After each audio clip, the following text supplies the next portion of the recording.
It's all been happening today. Quite exciting. Well, in my haste, I haven't really posted anywhere about doing this stream because I've just come off another stream and then I'm doing another one after this. So busy Tuesday for me here on the Outcast Creative. But welcome to the Nielsen ratings again, second show of the year.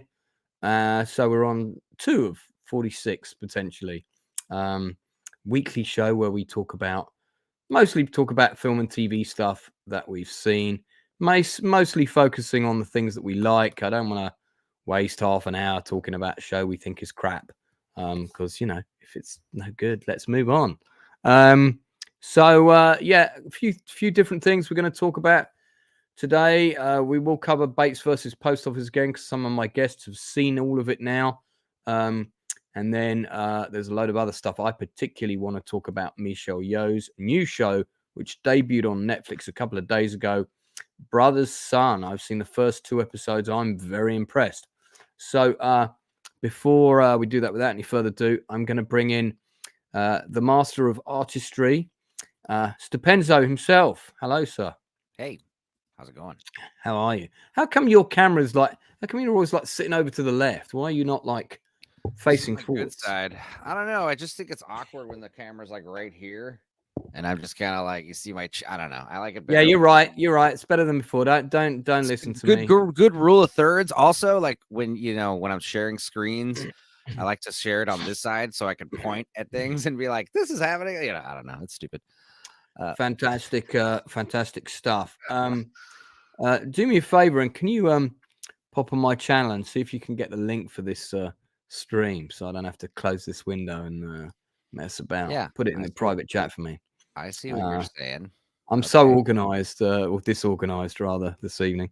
Don't worry about it. Yeah, you did have it. I saw that you were streaming right before this, and I was like, am I late?" And I realized, this is something else. This is something else. Okay. That was about the post office scandal. Right. We'll come back to that in a minute. Mixing cocktails in the green room, getting ready to whip one up for me, so to speak. How was the interview? I listened to about 10 minutes of it. Yeah, well, we had, I'll talk about it in a minute in more detail, but we had 3 of the victims of the scandal came on. Yeah. And as soon as we came off air, a 4th one arrived as well in the green room. Bless him. And we just, obviously, I said to him, well, we're finished, but we'll have you on again. Yeah. So all good. Yeah. Thank you for recommending that show. I watched it, and I if I could, I would buy it. Unfortunately, it's not available. It's not easily accessible to me. But if I get a chance, I'll definitely pick it up. I'll buy it on digital. It was amazing. Yeah. Well, we'll come back to it. Definitely on. I mean, we talked about it a little bit last week, but not everybody had seen it yet. Yeah. So I watched it. I watched it twice. Oh, damn. I'm gonna watch it again. I mean, and I know the story, and I found it. So it was one of those, watching the first time.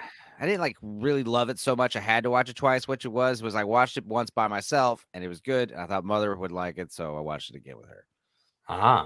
Good to know. Well, good it's being spread around American circles. Share it to your friends. This is Northern English Bastard, or The Man Who Looks Like He's from a Reservoir Dogs movie. Thanks for having me on. Well, always a pleasure. Good to see you, sir. Your volume sounds just fine now. How has your week been? It's been very fun. I watched a good load of movies on Saturday. I watched a few movies for the stream as well, and just went out with the wife. I won God knows how many tickets at the arcades, saving them for some prizes. You took your wife out and you went to an arcade. What were you trying to win one of those big teddy bear kind of things, or? I don't know, just trying to win loads of tickets, and I usually let the wife pick the prize because I'm not really that bothered. I just go there for the shoot 'em ups. Does your wife like arcades, or was that your idea? The wife likes going to the arcade. She loves playing on the slot machines, the claw machines, everything. It's just, all right. I just don't want it to be she wanted a night out at a restaurant or something, and you took her to a damn Chuck E. Cheese's. No, we like to go to restaurants because it means I get a nice little beer as well in the afternoon. So, what's your favourite game in the arcade? As long as it's shoot 'em ups, I'm not bothered. First person style, those yes, time crisis with the little, the light guns, little pedal and the flicking gun. Exactly. Do you remember those? The very first.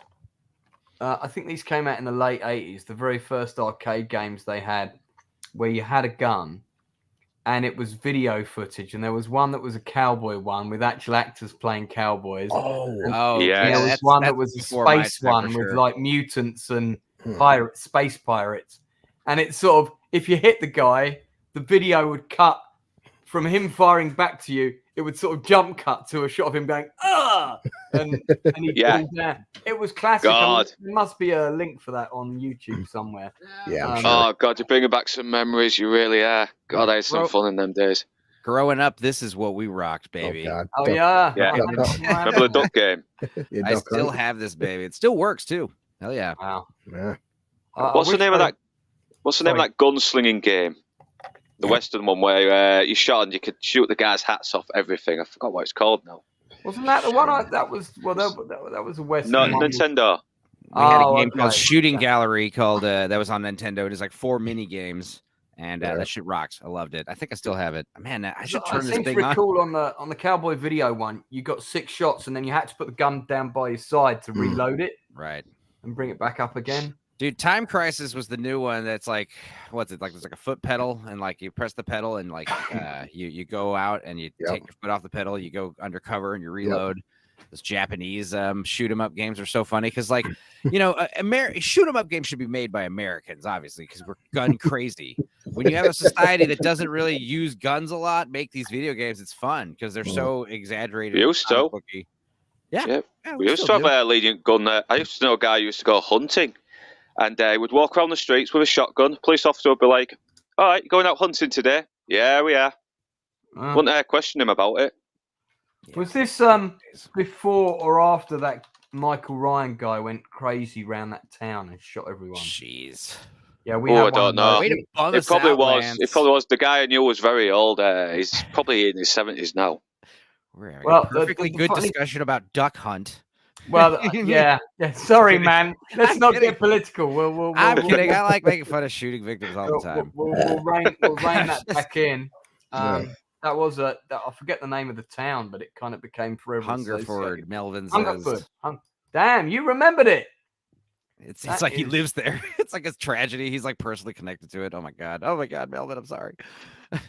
That's nuts. So, okay, well, let's talk about what we've been watching this week. I've got a few things to bring up, but most of you now, I think, have all seen Mr. Bates versus Post Office, whereas only some of you had seen it last week. Stepenzo watched it with his mum.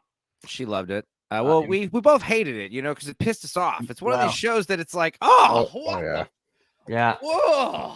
Yeah. That's like your reaction watching it. You're like, oh, Yeah, It's like one step forward ends up being 10 steps back, that kind of thing. It's also just like, it's like Brazil. It's why I love the movie Brazil. Yeah, I love that. Bureaucratic red tape will be the end of civilization. It is like Orwellian and stupid. And I don't know. Like, I don't even trust the United States government. The United Kingdom government? No way. Oh my God. Of course not. You guys have kings. And it's like, what? I don't know, man. Yeah. The post office, I mean, they're terrible. I guess everyone knows the DMV and all these government run facilities are awful. They're intentionally like torturous when you go there. So of course they would do something like this at the post office. And it makes me wonder what kind of United States post office scandals we have that we don't even know about. I actually worked for a post office for 3 years, and You were a mailman and a bus driver. Yes, I've been. You've done it all. I've been in prison. I've dated strippers. You've done Guessing it the drinking all, laws man. are strict there as well. You've lived a life. Yeah, the post office. There's some stories there, and I can only imagine the stuff I didn't know about. Did they ever we'll come back to the dating strippers thing on a different stream. We can talk about that. That'll be a whole separate stream. Yeah, that one of probably these won't Mondays. be live on air. That'll be a The different stripper stream. Oh my God, that has a nice ring to it too. Okay, so We're doing that next week. 4 parts, true story. It is a little bit clunky in the first episode. It's a lot of exposition, a lot to fit in. And we crammed all of that information, all that same information and more that wasn't in the TV show into a 2-hour stage play that went like a rocket, Yeah. And it was satire. So in the stage play, for example, and I'm going to show you guys some stills actually of it now, because of course none of you have seen it. My play. So are you guys familiar with the aliens from Sesame Street? Refresh my memory. I'm sure The it's guys that go. Yeah, been a long time. It's been a while, yeah. Let's look Remember it up them? here. No. The two. Let me look it up. Got the two aliens. Well, we Oh, of course, I remember them. When the character of Ian Henderson, who was played by Ian Hart, it's a combo character of Ron Warmington and Ian Henderson combined together with a fictional name in the show. He's the guy who is put in charge of the forensic accountant, and he did actually go to Fujitsu, and I interviewed Ian, and said how was it when you went to Fujitsu? And I was still writing the play at the time. I'd completed most of it, but there were a few bits I wasn't sure how to do. And he said, you know what? They were just a right bunch of Muppets. And I thought, Muppets, man. And I thought, there's an idea there. And so I came up with the idea of the two Fujitsu personnel as they're interviewing them, basically being two Muppets. And I thought, well, the best Muppets that because they need to be yes or no people. And I was thinking, which Muppet said yes or no a lot? And then I remember the two aliens from Sesame Street that are like looking at a phone and it's ringing and going, oh, yeah, yep, oh. So we had two of the cast operating these things that we made sort of very recognizable for. And as soon as they popped up and started talking, it's funny because theatre tends to be a slightly older audience for the most part. A lot of people over 40, but a lot of young people too, to be fair. But we had a good mix of both. And as soon as they started talking, you could hear people straight away in the audience immediately get the joke, which was funny.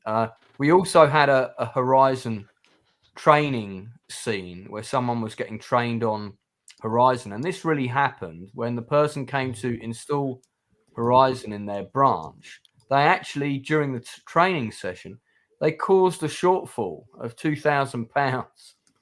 And so, can you imagine someone brings a new computer system into your business and causes you to have a shortfall that you're now legally responsible for, and that trainer's just cost you £2,000. Wow. Yeah, but it's like right there. There's the. I mean, I would have been like the guy in the movie where it's like, all right, well, I'm not signing anything. I'm sorry, like I'm not. No. Well, I mean, this woman had already signed her contract, so now, technically, legally, they had her by the balls, but she should have, like everyone else, she should have refused.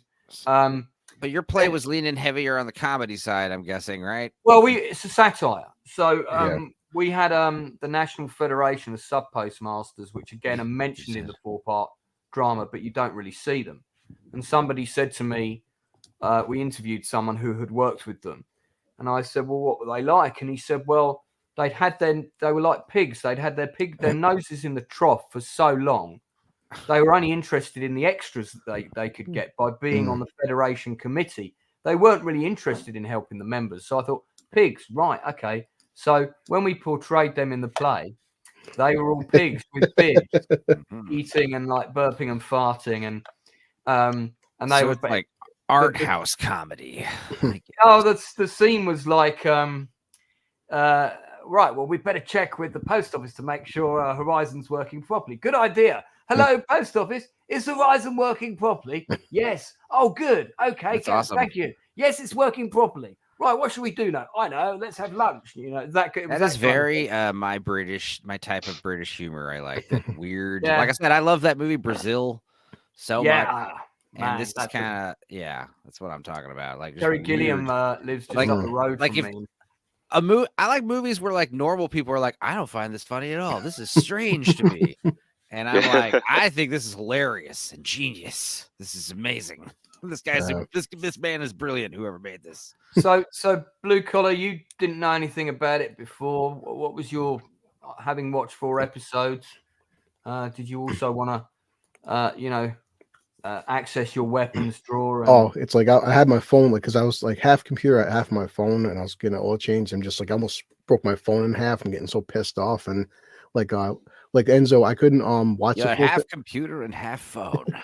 Well, I was telling my mother about that. I'm like, yeah, my mother's very, I wouldn't say anti-government, but like most people in America, doesn't trust the government. I was like, damn, Mom, yet again, the stuff that our government does is messed up. But man, the things about overseas that we see, like UK, and we have the Constitution here. We're blessed. You have to understand the Constitution of the United States. I love it. I mean, it's unbelievable that this went on for as long as it did. And I'll tell you another. Yeah, that's something I want to ask you about your play. Because when was your play made? 2020 or what? I started writing the play in 2009. Can you believe that? Right. So like the show kind of wraps up around 2020 or so, right? But like, so our play went on. So your play doesn't cover like a lot of the court cases and stuff, like how these people. Oh no, we covered stuff. All right. Okay. Our play went on in 2022. Okay, cool. By that time, the public inquiry had started. I see. And I thought your play was sooner than that. No. Well, I started writing it a long time ago, but I couldn't get the wherewithal to put it on. Anyway, one of the things that came out during the disclosure of documents was that the guys who were the investigators, the investigation branch for the post office, who were investigating the thefts, who were, by the way, first of all, they were incentivized to get convictions. The more convictions they got, the more they got paid. Wow. So they had no impetus whatsoever to find anybody innocent. And that, for me, that's the core problem with the whole thing. Yeah. You've got a team in charge of investigations who have no motivation whatsoever to ever come out with a factual conclusion. What's in their interest is to come out with a conclusion where people go to prison and the post office gets lots of money. So that's what they were doing. So that's the first thing that was wrong. But more importantly, what came out was they were racially profiling all of the people that they were investigating, and that the categories went through 1 to 6. And one of the categories, I honestly, this is no joke, was Negroid. One of the categories was Negroid. There was another one that said, don't say it again, Chinese, Asian types, something like that. I'm just reporting the facts. This is a true story. Yeah. This came out, and we had this massive debate about, and I couldn't even believe we had a debate about it. But some of the younger cast were like, "Oh, I don't know if we can put that in the show." And I said, "We've absolutely got to put it in the show. It's true. This is what we do. This is a play about social injustice. This is the kind of stuff I do." So we came up with a way of mentioning the categories without mentioning that one specifically. And I'd say, there's one beginning with the letter N here, sir. Somebody might say this one's a bit racist. And then we went, we'll let the public inquiry worry about that. And we kind of included it that way. There's a big momentum to put the play on again at the moment. And I've got to do a massive rewrite because there's so much more that's come out now about stuff that happened. And that's why it's difficult to adapt a story that's like concurrently happening, I mean, it's great that Toby Jones has now totally redeemed himself from Indiana Jones and the Dial of Doodoo. He was the only good thing in it. Yeah, I don't mind him in that movie because, like, because it was kind of like this. It was kind of like this bumbling little archaeologist who was way out of his depth, and it's kind of like a good shot. Just switch the movie off after. As soon as it goes to 60, switch it off. Have you guys seen him in the show The Detectorists? I watched one episode. I've not watched it properly, but I do like him. And Mackenzie Crook is very underrated, in my opinion. So, and I need to properly watch it because it did get a couple of laughs out of me, and I did like the characters. That episode is a real slow burn, but honestly, it's worth your time. It's a really, really good It's ultimately just it could be about two guys playing Warhammer. It could be about two guys fishing. But what the show's about is actually about the fact that they're friends because they have a hobby. And a lot of us meet our friends that way. We become friends with people because we've got a hobby and therefore we have things in common with them. and that's really what the Detectorists is about. And I highly recommend it as a show if you haven't seen it. In the UK, it's on BBC iPlayer if it's still on there. I've always been meaning to watch it, but something else comes around and I forget. It's just one of those things. There's so many on my watch list now. Yeah.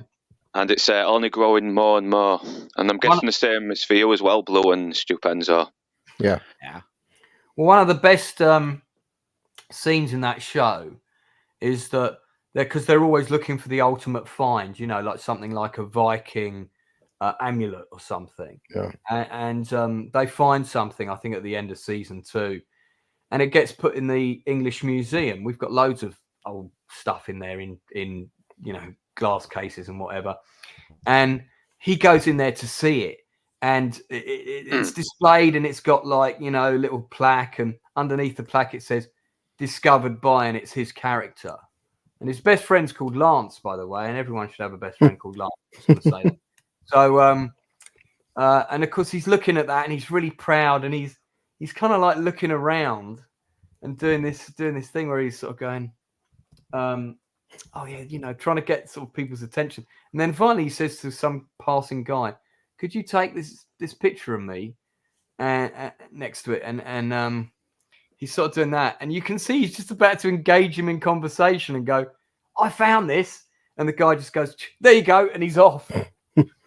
So he doesn't even get to talk about it. We just lost Northern. I think he was having problems with his connection earlier. Oh, so I do recommend that. Nice. Bates versus Post Office. What would you give it out of 10? Well, it's a pretty simple story and it's told pretty straightforwardly, but the story itself, it's amazing. It's one of these things where it's all you had to do is kind of adapt it. And, I'm sure a lot of the facts are exaggerated or expedited like they usually are. There's none of the facts are exaggerated. There's a lot left out. Really? There's no exaggeration. That's why I said expedited. Expedited definitely felt like a lot of it was characters combined, multiple characters combined into one character who has a speaking role or, weird shit like that. But, Luke's back. Most of all of the postmasters were all based on specific individuals in their show. But yeah, the story's amazing. As far as the show, we combine them. If you rate it as when I compare it to just other TV miniseries, yeah, it's great. Say 9 out of 10. Even compared to just if you called it a 3-hour movie, give it a 7. Easy 7. Blue? Yeah, I think 9 out of 10 is fair. Because it's I was never bored, and I kept being intrigued. And I like the fact that Toby Jones is Mr. Bates, but he's not the only character. And you see different characters. One of the best scenes was episode 2 with the husband. The husband starts tearing up about his wife and never stealing a penny, and he's like, I threatened to divorce my wife, and just so many powerful performances. And like Enzo said, what makes it worse is because this actually happened. So these guys aren't elaborating; they're not making stuff up. This was real. A lot of people did. Did get divorced as a result of this. Of course. And the guy who stepped out in front of the bus, we portrayed him in the play. He was a big cricket guy. Yeah. And actually, one of the opening speeches of the play is him coming in on stage with his cricket pads and saying, I love cricket. And he's talking about his life and the moment he meets his wife and how happy he is. And then, of course, his life all goes downhill from there. And that Angela van der Bogard, the scene where she goes and visits the wife and the wife's talking, and that's really well done. That the wife's talking, the camera pans to the right, and suddenly you realise that awful golem of a woman from the post office has gone to visit her to pay her off. Yeah. And that's what she did. She paid her off. They reached a financial agreement, and she had to sign an NDA. How long can you keep this under the rug, But what did you guys think of Monica Dolan in the show? Because I thought she was wicked. Yeah, I was trying to remember where I Yeah. know her from, and then I remember she's in the Alpha Papa movie. What's his name? Steve Coogan plays the guy, Yeah, Steve radio Cook. guy. Yeah, I remember her now. What's his She's, name? The character's Partridge. name. Yeah, thank you. Alan Partridge. The Alan Partridge movie was so hilarious, and of Oh. course, she's she's in assistant. that. She's in his that. assistant. She's no. so great. Damn. Yeah, she's the love interest. Yeah. I was trying really It's hard to been a place while. her. I was trying really hard to place her, and I figured it out. I was always proud of myself when I get it myself. I don't have to look up IMDb. Like, Alpha Papa. That's where I know I was lady. But yeah, she's fantastic in this one. Yeah. She does start off very interesting. Like, she's kind of just this very naive, kind-hearted woman, but then she's kind of been put into this really awful position where she does start to become a little bit more angry and aggressive, and a little bit more weary from her experiences. Yeah, she was good in Empire of Light as well. She played Jo Hamilton in the post office drama, and one of our characters in the play was based on a sort of an amalgamation of about 4 different characters, and Jo Hamilton was one of them. I was actually chatting with Lee Castleton, the real Lee Castleton, earlier today. Wow. Because I invited him to come on the stream that I did before this. We had one of the other outcasts was on the stream, and we had 4 people from the actual case, and Lee was actually doing an interview on TV at the same time. Will Mellor. He's normally a stand-up comedian. That's what he's mostly known for. He's done other acting as well, of course, but I was surprised to see him in it, and he was great in it. He was fantastic in it. Yeah. Yeah, I remember him from Two Pints of Lager and a Packet of Crisps, and he's always been like these very sort of like good at playing his working class blokes, and I like the fact he plays a guy from Bridlington as well, because I don't live too far from there. Yeah, like going up there in the summer. It's brilliant. Amit Shah, who's on the left here, he lives like up the road from me, like one stop up on the tube, or subway, as you guys would call it. Yeah. And I was traveling. I'd met him a couple of times. I was traveling back from the centre of London from a meeting, and he got on and sat right opposite me, and I went, Amit, and he said, "Yeah, I came to see your play that Nicky Amuka-Bird was in. You remember we met afterwards? Oh yeah, what are you up to?" And I said, "Oh, I'm writing the play about the post office scandal." Quite funny that he turned up in it. One of the other actors that was in the show, who played one of the lawyers, I don't know if there'll be a picture of him here, came to see our show as well.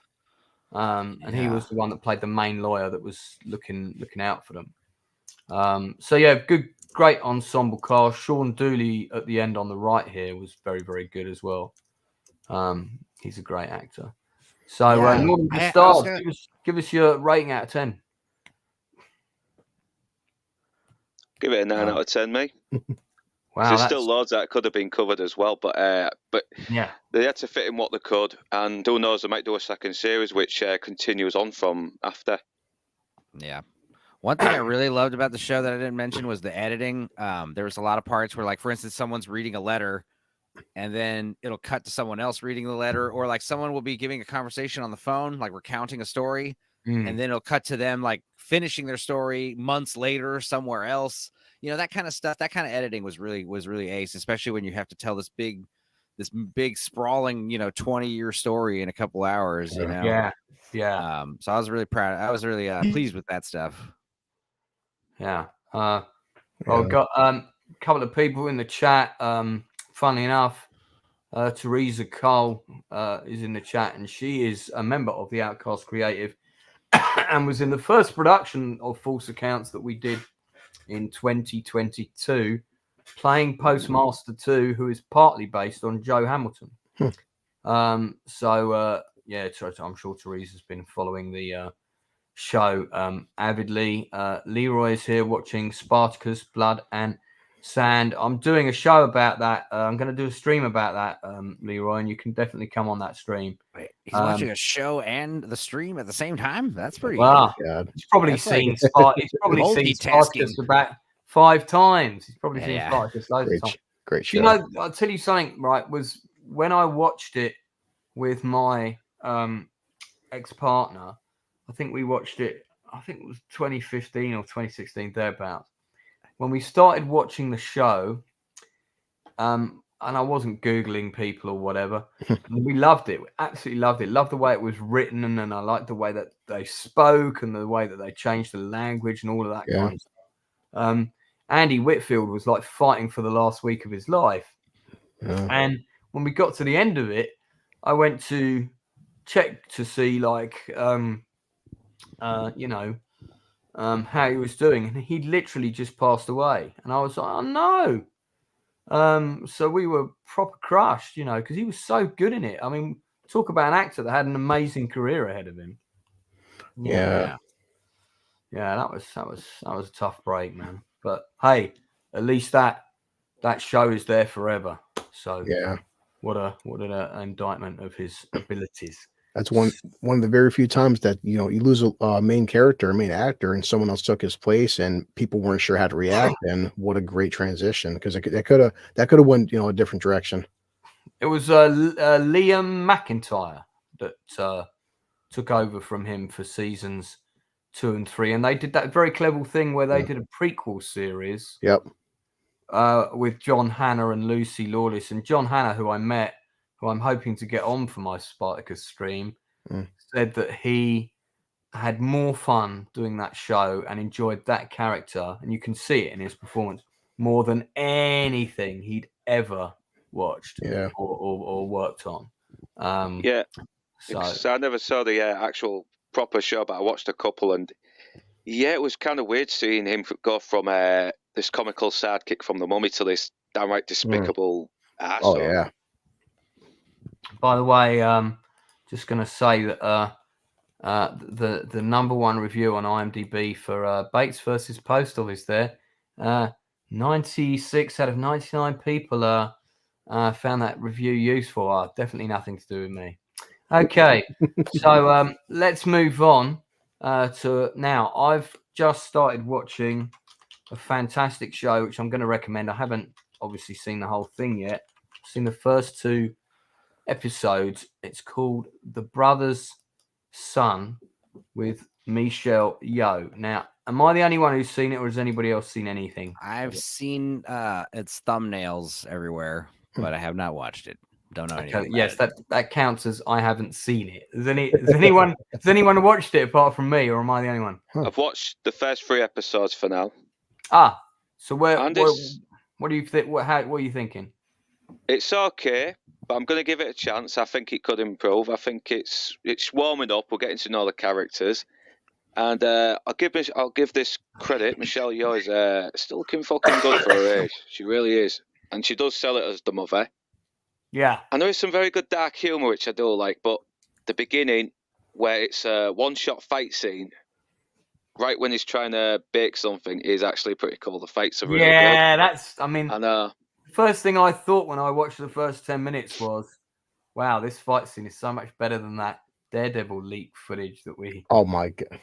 I mean, it was just like, you could put the 2 of them side by side and like a how not to do it and how to do it video. For those people that haven't seen it, it's about a triad family. I'll keep spoilers to an absolute minimum, but the show opens with somebody trying to take out the oldest son, who is on the left. The mother and the youngest son emigrated some time ago to California in order to keep safe from the rival triad gang. And what happens is somebody tries to take out their dad. I've only just noticed the decapitated head in the poster. How did you not? That's like the first thing I noticed looking at this. I was like, what? I so didn't spot that. That's nuts. Or it's a fish with like a head growing off of its back, but I think it's just a head. Pretty sure it's a head. It's quite funny that it's like could be a fish tank, but yeah, exactly. Like you're used to seeing like live, seafood in there. Yeah, but it's actually well, that guy he does feature in the first episode, and guess what? That's what happens. To him. Imagining I hope he gets his head cut off. Otherwise, it's false advertising. I hate when the poster advertises something that's not in the movie or the show. Ugh, it's irritating. So the older brother goes to California to basically You know, he's one of the most skilled fighters and assassins on the planet, apparently. So he goes there to keep an eye on the mother and younger son, who are now considered to be at risk. I think it's more risky if he goes there because people follow him and try and kill him again. So it's kind of got a bit of a fish out of water vibe. Okay. Bit of comedy, great action. I thought it was going to be like an Ozark type thing where all three of these people are like, mobsters. Chinese mobsters. It's got that vibe. The mother is proper hardcore. I want to see Chinese Sopranos. That's what I want. It's Chinese Sopranos meets Big Trouble in Little China. What? There's lightning hands? Please tell me that someone has lightning hands. We haven't got the three storms in it yet, but I wouldn't be surprised if they turn up at some point. If this movie if this movie gets all crazy like that, I'll check it out for sure. The show, I'm sorry, I'll check it out immediately if lightning hands show up. But yeah, it's. I think it's good. The character on the right, the young son, is a bit annoying, but I think deliberately so because he's going to have a big arc. I mean, the guy with the mouthful of food you're telling me that he's like not the plucky comic sidekick they're trying to make him out to be? You're saying he comes off as a little forced? Yeah, a little bit. He's all right. He's my least favorite character in it, but. So you hope his head ends up in a fish tank, is what you're saying? Well, no, I'm not saying that. Northern, what you've seen 3 episodes. Where are you at with it out of 10 at the moment? Well, he's kidnapped now by some goth chick who looks uncannily like the woman that got killed in the first episode. Spoiler alert. Yeah, a little bit of a spoiler, but it doesn't affect. It's only in the first episode, so there's still loads that'll be okay. Yes. But yeah, I won't give too much away for you because you haven't seen it yet. But I'll talk about the character himself. I think he might improve as the show goes along. Like, he's starting off a little annoying and wimpy, but I have a feeling he's not going to be the same as soon as that series ends. Of course. Otherwise, what's the point of the show, right? Yeah, he's got to have an arc, otherwise it's not going to work. Cool. Yeah, I think one of the things that kind of gets annoying is like when they say dark comedy, a lot of times they just mean like action comedy, like it's violent. Yeah. To me, like a dark comedy is like making light of like horrific normal tragedies that people, making light of like illnesses and okay, cool. Yeah, well, that's better. But yeah, it's got to have like I mean, I'm assuming the show's hyper violent. It is, yeah. Well, they are actually. Well, it has people cutting up dead bodies and being very casual and homely about it. So yeah, that's that comedy for me. There you go. Sorry, guys, just having a massive coughing fit, but I can always depend on Enzo to jump in. You got it. You're all right, man. That's what he's here for. No, I'm okay. How are you feeling? I'm okay. Yeah, I mean, dark comedy is right, but I do like it so far. I mean, it's entertaining, and sometimes that's all I want. Yeah, exactly. Yeah, there was one scene which I won't spoil too much, but it did make me like the Michelle Yeoh character a bit more. It made her look very smart, and where she's about to check out this place to look for evidence on something, but then she comes across a guy and it looks like he's about to kill her. But she doesn't go out and take him on into a kung fu fight or anything. She does something else. I won't give away, but it is very funny. And it is very realistic. I like the scene with the dinosaur children's party entertainers. Yeah. And there's like there's a massive gunfight going on in the garden, and it cuts to a shot of all the kids at the children's party, and they're all on devices and all on headphones, so they don't notice a thing. And they're not even interacting with each other.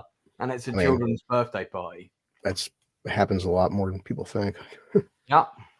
So I was just watching It's Always Sunny in Philadelphia, where they're at this bloody little fun house, and it's all safe and politically correct now, so they're trying to put on their own, and you can guess it's not going to go. It used to be like a Chuck E. Cheese type knockoff, and they don't do the Chuck E. They reinvent. It is like Chuck E. Cheese. Chuck E. Cheese used to look like a little. Like he used to look like a little like carnival barker or something, and now they made him like a cool little slim little skateboard looking guy. Yeah, it's not the same. I feel like I need to see this image of the new Chuck E. Cheese. So I'm sure. You know what? Next time, there's actually one near my house. I'll take pictures and send it to you, Lance. Yeah, well, what's funny is like, we used to have Chuck E. Cheese was not our thing when growing up. We had Peter Piper Pizza because Peter Piper Pizza was like a Chuck E. Cheese, except they had like, more like because Chuck E. Cheese doesn't have like Mortal Kombat and stuff, or at least when I grew up, they didn't have Mortal Kombat. Yeah. They didn't serve beer. Peter Piper Pizza had all that stuff. So mom and dad were like, "Yeah, let's go to Peter Piper. I'll have a pitcher of beer while you kids play Mortal Kombat 2, I guess." Let's see, redesign. It's like they're okay. Here we go. This is perfect. Let's see. Let me share. I'm trying to find it, but I got it. Let me just share my tab. It's probably now I see what that strange movie is actually based on Chuck E. Cheese characters. And this is keep in mind, this is the 90s Chuck E. Cheese remake. You have to understand there was an even freakier 70s Chuck E. Cheese, 50s Chuck E. Cheese that was like kind of this guy. Look at this guy. This is what I'm talking about. Yeah. I remember that he's one. wearing a fez, and he's got like a tuxedo, like a Vegas outfit. Yeah, I don't think you get away with wearing a fez now. Look, this is not cool. Like your mascot shouldn't be wearing a t-shirt and jeans. He's got to be, dressed for work. Yeah, this isn't casual Friday here. Oh, this is perfect. Yes. So, I mean, here's the thing. Like, that's what the other thing about the 90s is like, cool, you can skateboard, but you got to wear a helmet. You got to wear knee pads. And I remember all of us just being like, no. Now I don't even think kids even question it. I bet you every kid. Okay, what am I saying? Kids don't go rollerblading and skateboarding anymore. Well, I was wearing knee pads when I had my really bad skateboard accident where I fucked up one of my knees proper bad, and I came off a ramp, and unfortunately, so you were a raver and a skateboarder. Do you know what? I'm going to get my decks and I'll bring them in a sec. They're in the other room, and I awesome. caught my pad on the corner of the ramp, and it pushed the pad up, and then I smashed my knee on the ramp. So the way I landed, damn. But you were skateboarding way before like it got all commercial and mainstream, and they started. I had a deck. I had a deck in the 70s, but I didn't get a pro deck until. So you were one of the first skateboarders ever, basically. That's pretty awesome. No. When did skateboarding start? The 60s, 70s? It's like surfing 70s. On land. It was in the 70s. If you watch, you were the first generation skater, bro. That's bad. I'm a first generation. But you know that movie, such a good movie, and they did a documentary about it. The Lords of Dogtown. Yeah. Yes, I was gonna say. As soon as I was watching that film, I mean, not only do I remember. Like, I remember the generation of the boards that they go through, and I remember the generation of the gear. And, like my first board had those old school, horrible wheels that if you hit a bit of grit, that was it, you're going over. And then OJ Super Juice came out, those new urethane wheels, and that was it. That was the game changer. And then, ball bearings and all of that. And you had to have gull-wing trucks. You got to have gull-wing trucks, and it's pretty cool.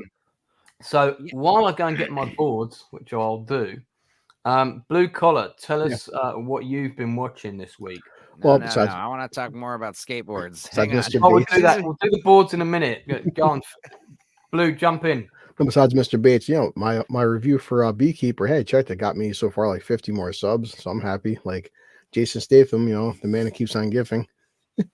You got 50 subs from your Beekeeper video so far, yeah. I'm like, how many watches did you have? Let me check. Actually, I think I'm like 500 so far, which I'm happy. So it's like, hey man, that's like a 10% subscription rate. That's pretty good. Thank you. 1 out of 10 people decides to subscribe after watching your video. I bet 450. Yeah. So, but it's better than 1 out of 10. Yeah, that's why I want to pop it out. But like we talked about, Lance didn't see it. Like last night after you went offline, it is what it is. You're not walking into Beekeeper. It's expecting anything to be what it isn't. Well, I like how Beekeeper is like a code name or something. I don't like it where it's like he's now retired as the simple life of being a beekeeper. Well, technically he is too. Matter retirement. I'm a cook. Yeah, but it's like a he's supposed to be like a beekeeper, I guess. It's like a cover. I don't know. Well, yeah. Well, no. Well, he was the beekeeper, and he's also a retired beekeeper, and he kills bees. You know what? The more you explain it, stop explaining, because the more you explain it, the stupider it sounds. Stop. I'll just go see it. Well, you know, it's funny, but like so I said the premise is almost not the same as Mr. Bates, but it is this whole elder abuse thing, people robbing people blind, and you know, it's like the whole depression because it shows in the trailers there. He's with an older woman, her whole life gets destroyed through these internet scumbag people, and she winds up, Yeah, but this is why beekeeper, like these beekeeper American movies, what they do is they try to convince you, someone else is going to do the saving for you. So just stay put. Like, I don't think Britain's going to make too many more shows like the Bates versus the Post Office, because that show, the whole essence of that show is like, know your rights, stand your ground, don't plead guilty to stuff you didn't do. You're innocent until proven guilty, and they have to, movies sometimes have to come out and remind you this stuff. You're like, yeah, I'm supposed to be quiet. But movies like The Beekeeper are like, nope, just wait until Jason Statham comes along. He's never coming. Oh, so you've seen The Beekeeper? Yeah. Well, that's what Enzo Lance, like, watching that and then back to back with Mr. Bates, it's one thing to showcase how people can start hurting themselves or even walking in front of a bus because of the massive depression where you check your bank account. Okay, imagine being 65, 70 years old and you spent your life saving up for whatever. And people, of an older generation aren't too tech savvy. I mean, my mother's 65 years old. She still has trouble sometimes paying bills online. But what if you had, like, say, $100,000 in your pension and it's gone? All your credit cards are gone. Everything, your whole life is taken, just destroyed because some asshole on his phone. And the whole depression does kick in. So that's the premise of the film. Did you see that at the movies, or is that out on platforms now? Yeah, because there was one screening on Saturday. It was an early access screening, and I'm like, hey, I'm gonna go see it. So was it good? No, for what it is, yes. I mean, it's the same vein of John Wick, of Sisu, of The Equalizer. It's because even like Denzel, the stuff he does, come on, but Denzel can't fight like that. But it's still a fun film. But I love the idea of some guy going and tracking down these scammers and just like honestly, machine gunning them and torturing them and shit. That's what it is, because even the character, the character, her daughter's an FBI agent. She goes, we have laws for this, and of course Jason Statham, he does the Enzo voice where you guys have laws and the laws fail you, but I'm here. But I think we have laws for this. So do I. Exactly. Yeah. And like my script. He burns down a tech company, and I'm like, you're cheering, like, dude, take these fuckers out, man. Like, I'm sitting most uncomfortably, so I'm going to show my skateboards. You got like 6 skateboards on your. Well, they're on my chair, so let me just readjust my screen. Full screen. There. So for the benefit of you're not full screen. People watching, I've owned 8 decks. Now, deck is a skateboard, right? That's what we call it. The first deck I ever owned was a pink Steve Caballero with green rails, neon green rails, with OJ. The first pro deck I ever owned. I owned 2 shitty decks before that, and then I had a pro deck, and then I had a Sword and Skull pro deck, and then my third pro deck was a Barbie, which I still have here. And I bought a new Caballero Ribstick pro deck because I missed having my old one so much. So I've got but anyway, and I also picked up a couple of limited edition decks that I just wanted. So this is a limited edition Boba Fett deck. Wish you had a New Zealand accent right now. I can do it in Australian, mate. So this is an Australian. Talk about all your dicks. Your dicks. So Boba, hell yeah, Boba Fett's great. It's in the this is still in the original cellophane. So I guess a deck is a skateboard without wheels. Is that what we're gonna call that? Yeah. Okay. So this is a limited edition Star Wars Boba Fett deck. It's no longer available. I saw it in the shop and I thought, you know what? This is gonna be worth some money one day. I'm having that. Yeah. So that's my limited edition. Boba Fett's dick on sale. This is Caballero. This is my modern Steve Caballero deck. Hell yeah. He was one of the original Lords of Dogtown, wasn't he? Right. Yeah, he was. Jay Lance was telling us that he started skating in the 70s. I was like, dude, you're like a first generation. Yeah, I started skating the year Star Wars came out, 77. You're like a pioneer. So so did I. Oh yeah. For the benefit of everyone watching, that does not mean I'm any good. Okay. No. In fact, when do you ever see skateboarders this has land got Bones Brigade wheels on it. And then trucks, you would either get Indy trucks or Gull Wings, and these are independents. I don't know if I can show you the logo, but it's on the metal there. So these are independent trucks. Yourself, Lance. So this deck's worth about £300 UK, and then I picked up this little eyeball deck in Arizona because I just liked it. Oh yeah. But then when I got on it, I realized it was really a kid's deck and it was too small for me, and I couldn't stand on it. So I took the trucks off and put them on another deck, which I sold, which was a Sword and Skull, Powell and Peralta Sword and Skull, which was a really good deck. This is how I know you're a skateboarder. This is my original you can't hear second pro deck from 1992. Fishtail. You can see how knackered it is. It had a front thing on the front originally. There's a Terminator 2 sticker on the bottom of it. Nice. Yeah. And then the wheels are forget the name of these ones. I like how he called them trucks earlier. That's how Road Risers from Santa Cruz. Then you got the Powell and Peralta logo. This was the first time the new thing then was clear grip tape. So what you would do is you would put all your stickers on the board first, and then have the clear grip tape put on afterwards. It's not so clear now because, and this board is proper knackered. It would probably break, and the rib, the tail protectors come off a long time ago. Were you Alba? Were you an Alba fan there? You must have been a Steve Alba fan. I was. I really liked Powell and Peralta clothes and their decks. I've got loads of Bones Brigade T-shirts, and most of which don't fit me now, so I'm probably going to sell them all pretty soon. So those are my decks. So show and tell. Anyone else got a skateboard to show? I wanted to show the story about my little Stupenzo sex doll, but I don't think you should get little Stupenzo out to play on the stream. No, this little guy's sitting right behind me. He's a sword little boy. Hang on. Are we getting into Ron Jeremy territory again? Oh man, this fucking cough. Oh. I don't have my wireless headphones on.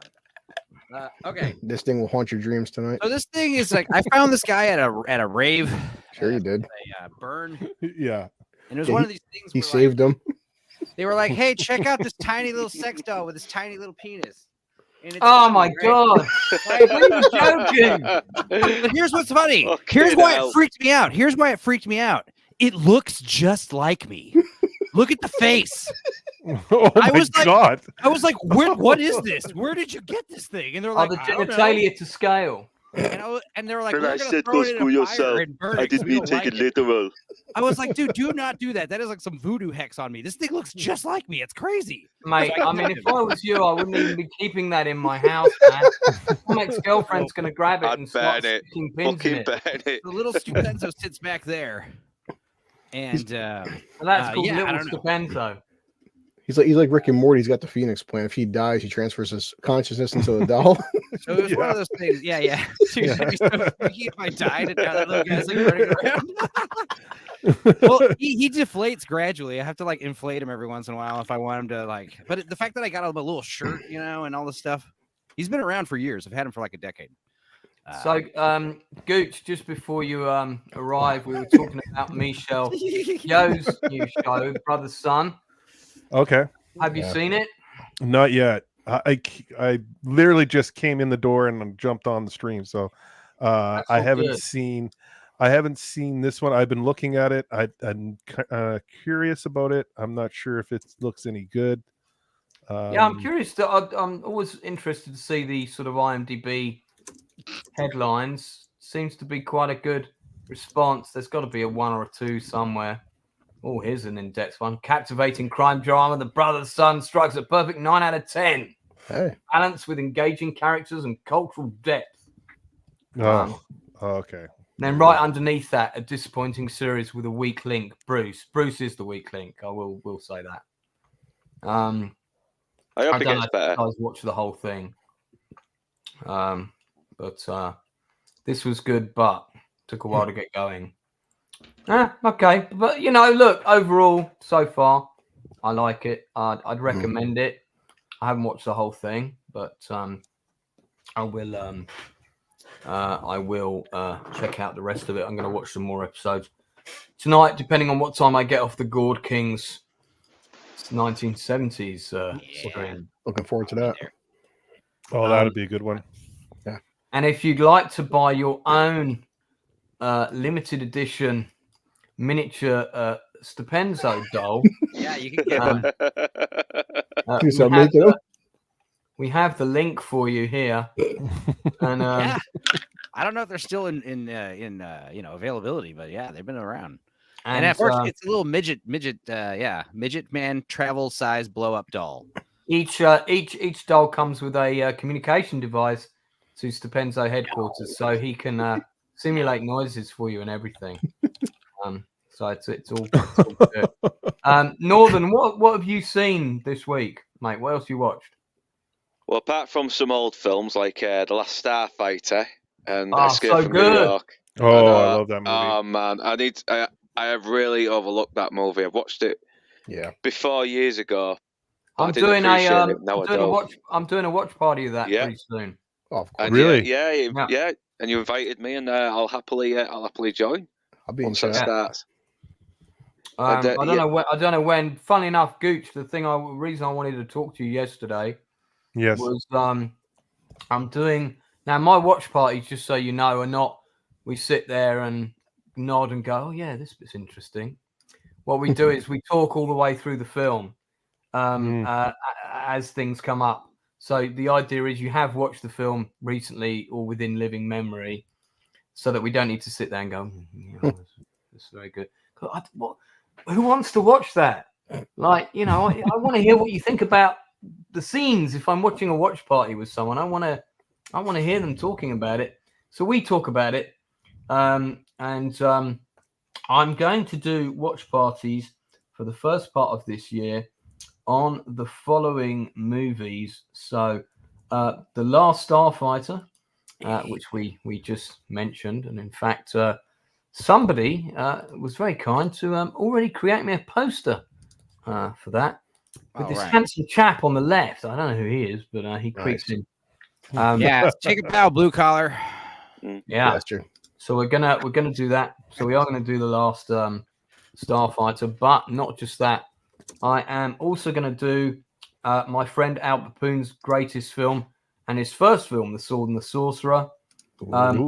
I'm also going to do The Long Good Friday with Bob Hoskins. We're going to do The Sea Wolves. Get me on that, because that's a good one. Sea Wolves with David Niven. The Wild Geese with Richard Burton, Richard Harris, Roger Moore, and Hardy Kruger. Starman with Jeff Bridges. Cocoon. Great love movie. Starman, and I love Cocoon. Cocoon. Uncommon Valor. You want to be on that, Jay? Oh, okay. I love Uncommon Valor. I love that movie. Dead Poets Society with Robin Williams, which is a film I'm not even sure I can bring myself to watch again. Deep Rising. When we do Deep Rising, I'm hoping it's going to be Deep Rising plus Jason Fleming, who's in it. Whoa. So no lie, me and Uninspired Reviewer are going to watch Deep Rising recorded on Thursday. So that's already been... Well, I'm hoping to get... Jason Flem on my stream. Awesome. Uprising, which was the John Avnet film about the Jewish uprising in the Warsaw Ghetto. The whole movie redigitized is actually on YouTube. Don't know for how long, but if you haven't seen it, it's a cracking film. It's also one of David Schwimmer's best performances outside of Band of Brothers. And I'm also going to do Andersonville, A Night to Remember, the original Titanic movie, or certainly one of the early ones. Those are just for starters, but they're the first quarter of the year. I'm trying to do films that I don't want to do Die Hard again, and so I'm trying to do films that people aren't typically choosing, but I still think are really good and impacted me in some way personally. So sorry, Northern. I jumped in there as soon as you mentioned Last Starfighter. I went off on a rant. Leroy, if you want to be on for Andersonville, you can, mate. Absolutely. That's a good one. So Northern, what else have you seen? So you said you watched some older Last Starfighter, good movie. Yeah, Escape from I New love York that as well. movie. Escape from New York. Yeah. Yeah. Kurt Russell, John Carpenter, Isaac Hayes, bloody Harry Dean Stanton, Adrian Barbeau's lovely boobs. What more can you ask for? Oh, I could ask for lots more things, but Yeah, hottest thing you want to And know. Lee You wanna Van list? Cleef. Don't forget Lee Van Cleef. Awesome Van Cleef. cast. Great Yeah. plot. Very funny. And what more can I say? What more can I say about it? It's a classic. I have the vinyl soundtrack in the box behind me, unless someone's nicked it. The soundtrack is awesome. John Carpenter, very talented guy. He writes. Did he write his films as well? I know he produced them. I know he did the music. He directed I'm not them. sure if he wrote. He collaborated with somebody called Nick Castle, with a lot of his early stuff. Let me have a look. I don't know if he wrote that one. Somebody in the chat will probably know. Do you know what? I really didn't like Escape from LA. No, that was awful. It's just not a good film, and it's a shame because it could have been good. It's just a repeat of the first film, but with a lot more stuff thrown in. That and it just gets overcrowded and overstuffed, and then you get that bizarre surfing scene. It's crazy. that was naff. Oh, don't forget the basketball scene. The basketball, the basketball court What's that scene. all Yeah. about? I think the surfing scene is less weird than the basketball scene. Yeah. The cameos are great. Pam Grier talking like a man, and Bruce Campbell with a really weird plastic-like face. Okay. Pam Grier's still smoking, man. She's still. Oh yeah. I Coffee. I always fancied Pam Grier, man. He co-wrote it with Nick Castle, so I was right. Nick Castle and John Carpenter. I think they co-wrote The Fog together, as well. But funny enough, Escape from New York is one movie that I wouldn't have hated seeing a big budget remake of, as long as Kurt Russell was in it. Yeah, I think Kurt Russell can play the president. Yeah, there you go. Perfect. That'd be good. Or you could do old Snake Plissken. I wouldn't mind seeing that either. He's still got the hair. So a perfect role. That would be a perfect role for Hemsworth. I think he could. Oh he could capture maybe. I think Charlie has to go in with Hemsworth because reasons, and that could work. Yeah. I think Charlie Hunnam was supposed to be lined up to play Pliskin in the remake, but I don't know if that's still going through, though. Last I heard of that was 2014, so who knows? Not a bad choice. Charlie Hunnam certainly does a great British accent. He was about to quit acting when he got Sons of Anarchy. Really? Yeah, because he went out to America. He got cast in that really underrated Ang Lee film. In fact, that's another one I need to do a watch party on. The one set in the American Civil War. Well, he is English. I think he's Geordie from Newcastle. Yeah, he's English. He was in Queer as Folk, Manchester. Sort of gay drama that was remade for American television. Enzo's got the box set behind him. But it was, he was. He's a really good actor. I'm so glad he didn't quit. Because he's in Sons of Anarchy, he's wicked. He's amazing. He's the linchpin of the show. I feel like he's for some reason he just can't get like a good break besides Sons of Anarchy. He's getting stuck in like a lot of bad films, like some Rebel Moon. Rebel Moon. I need to watch that. I gotta watch it. Everyone's going on about how bad it is. I need to see it to believe it. I really do. No, because that's the thing is after this point you'll finally watch it and be like, it wasn't as bad as everyone made it out to be, So you might as well just avoid it. Yeah, wait until the 4-hour double feature comes out, This is the Ang Lee film I was talking about. I saw it at the cinema.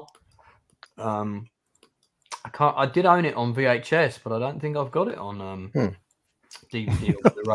I remember it was fucking cool that. Ride with the Devil.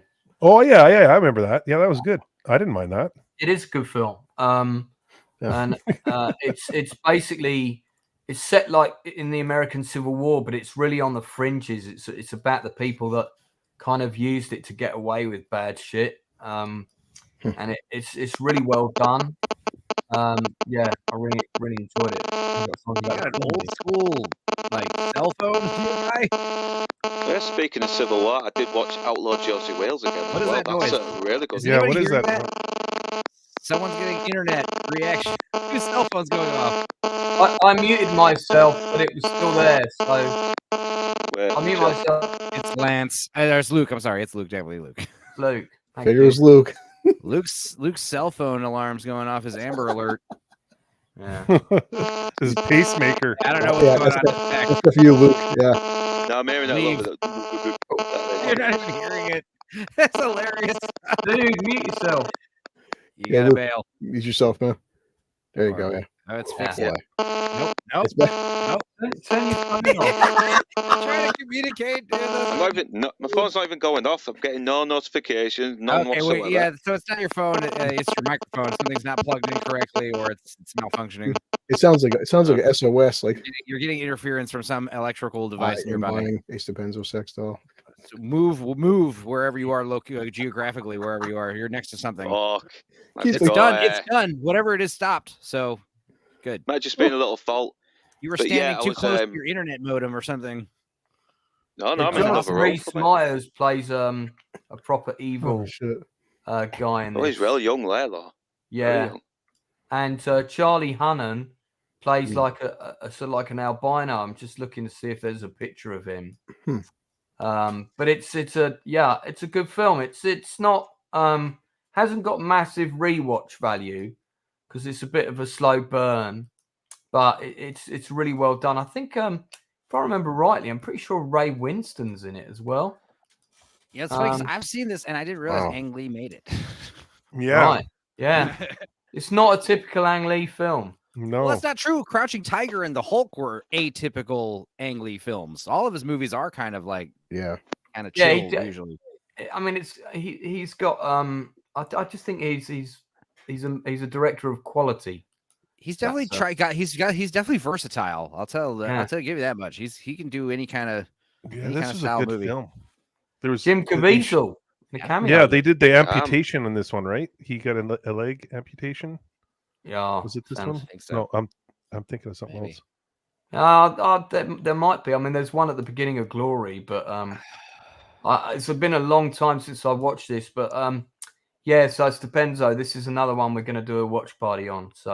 So this movie came out the same year. Yeah, Tobey Maguire did this and Pleasantville same year. That's right. Yeah, that's a good film. I love like Pleasantville. that. Yeah, it's really good. And I got to see a free film off the back of going to see it because there were these girls talking all the way through the film, and I had to go out twice to complain. So because I went out twice to complain, I went to see the cinema manager and I said, right, I want some free tickets now because I had to come out and moan and I got to miss part of the movie. So I'll have some free tickets for American History X, please, which was also on at the cinema. Oh, that's a great That's a movie. good one, that. So good. So good. I love that movie. Yeah. That was uncomfortable watching that movie when I was in prison. Wait, which Right, there movie? you go. There you go, Lorenzo. That's two more right there that we're going to do. Wait, what was the second movie you guys just said? American History X. Oh, yes, of course. Yeah. Yeah. I love that movie, especially like when that one came out. It was a really heavy hitting indie film, for low budget, and also I remember being a kid thinking like how jacked, Edward Norton got in that one. He was huge. And then you see him in Fight Club like a year or the same year, basically. And So he's like- wiry again, isn't he? Yeah, So wiry. so good. But yeah, I love the ending. Edward Furlong monologue at the end where he quotes Abraham Lincoln, and all that Yeah. stuff's so good. It's man, that film is proper hard hitting. I mean, you never look at a curb roadside again after you've. Yeah. You guys know about the alternate ending, right? So no, tell me. I don't know if I do. So that it ends with Edward Furlong getting killed, right? And then he Yeah. gives that big flowery monologue speech, and then it ends. But in the original ending, it's gonna cuts to Edward. I'm sorry. God, the other one. Who's Edward Norton? Edward Norton. Edward Norton is in his bathroom and he's shaving his head. Yeah. And it's like, oh no. So Mm. it ends with him kind of like coming, which is it kind of defeats the whole purpose of the movie. So I'm glad it's not in there. Right. Oh, so he was like going back to being far right again. Shaving his head off. It's like No, that's crap because it's also a bit on the nose too. Yeah. No, I think it's a really good film. It worked really well on stage, that movie. So Also, Cisco is the principal. You know, we're gonna call this American History Yeah. X. You're like, it's a okay. shame we haven't seen him in more acting roles. He I doesn't forget- follow the narrative. That's why he's. 'cause He's I've seen always gonna be interviews with him. Cisco to me. Yeah. Go on, Northern. You were gonna say something. Yeah, well, I've seen interviews with him. He does not seem like an actor that follows the narrative, so it's no wonder he's not getting more acting roles recently. If he is, it's definitely Avery low key. Brooks. Yeah. What do you mean? I heard. What do you mean by that? Well, apparently it was. I think it was about some racism stuff, and he wasn't doing the typical blame white men for all our problems kind of thing. He seems he seems to hit the box ticking brigade.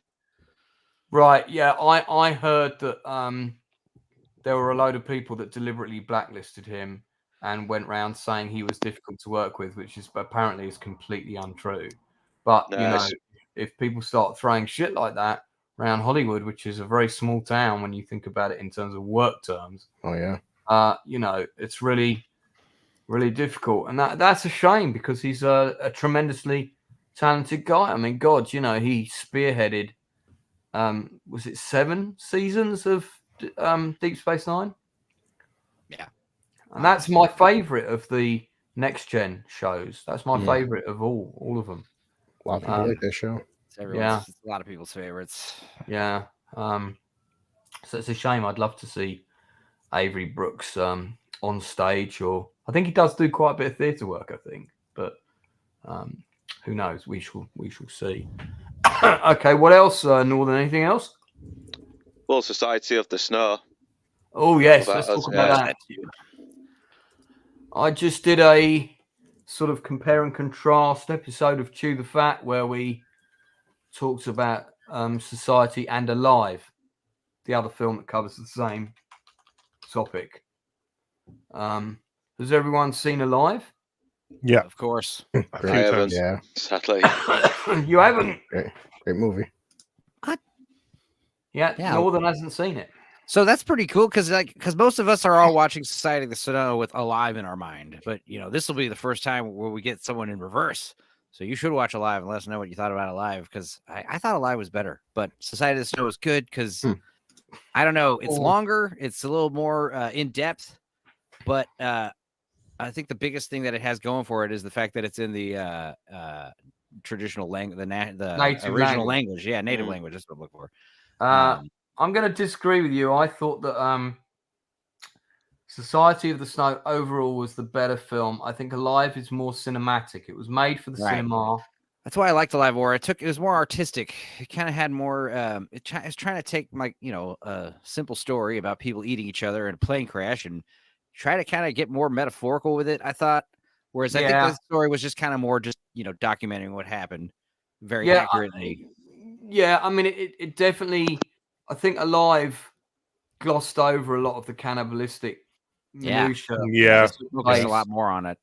I mean, for example, they didn't point out that there were 2 primary people that stripped the meat from the bodies, so that the people who ate the meat didn't know who they were eating. Right, and that's quite a big thing. And they had that scene in Alive where it's very dramatic. One guy goes and takes a knife and takes a bit of flesh out of some guy's butt and passes the knife to the next one. You can see everybody queuing up, and the implication is they all did that, but actually they didn't. Some people did it so that the others didn't have to see it.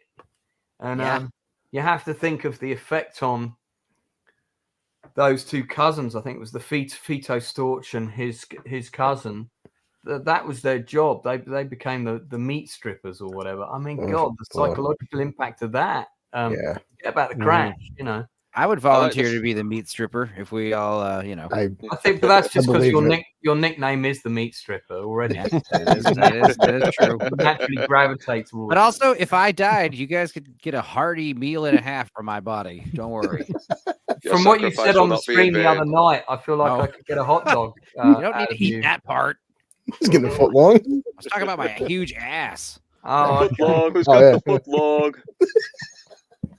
So I think one of the things that was interesting about the stream that Matt and I did was we had a woman from Argentina drop by, and she knew people who were on the flight, and she said all the families are praising Society of the Snow. Most of them hated Alive. So I feel like this for them is, you know, there were some things that were shot like really great, like you know, when the avalanche happens in Alive, you get an exterior shot and you're seeing the avalanche coming down towards the plane, and then we cut back inside the plane. In Society of the Snow, we don't get that. We're in the plane with the guys. You hear a sound, and you hear this rumble, and everyone's looking at each other. And then the next thing, it's like snow just comes in, and you know you're in there with them. It's a bit more claustrophobic, and I think just a bit more realistic. But yeah, really good film. And I was also glad it was a film and not a 5-part miniseries, you know. No, it didn't need to be. It could have been a 2-parter, but it didn't need. That was the other thing about the post office show. Is like you told me it was only 4 episodes, and I was like, oh, so it's like 3 hours long. All right, cool. But I mean, this movie was good. Like I said, another thing that it had going for it over Alive was because Alive doesn't really have a lead character. Kind of like Ethan Hawke, kind of works himself into the lead. Obviously, there's a main character, there's like a captain of the team, and then there's another main character who's like, you know, kind of get the story, the narrative kind of hands off to the guy who goes on the expedition. You know, he kind of becomes the lead. Roberto Canessa and Ethan's Nando Parado. But this one had it better because like you have like this voiceover narration. You got the false narrator. You know, that was clever. That was clever. Didn't see that coming actually until we got. I thought they changed something. I was like, wait. Yeah, they got to a certain stage, and I was thinking, hang on a minute. I know at least one more guy dies. Yeah. Because that bit in Alive is covered very briefly, where someone just comes out the plane and goes, Rafaela's dead or something. No, they find him in the avalanche. Yeah. And it's like, oh man, it's like he went from being the leader to like. Oh, no, not that bit. I'm talking about the guy who was narrating Society of the Snow. I got you. Is one of the people who dies, but he's the last one to die. Yeah. And that bit is so arbitrary in Alive, but in this one, it's done really well. You know, it's but the leader in Society of the Snow is barely there.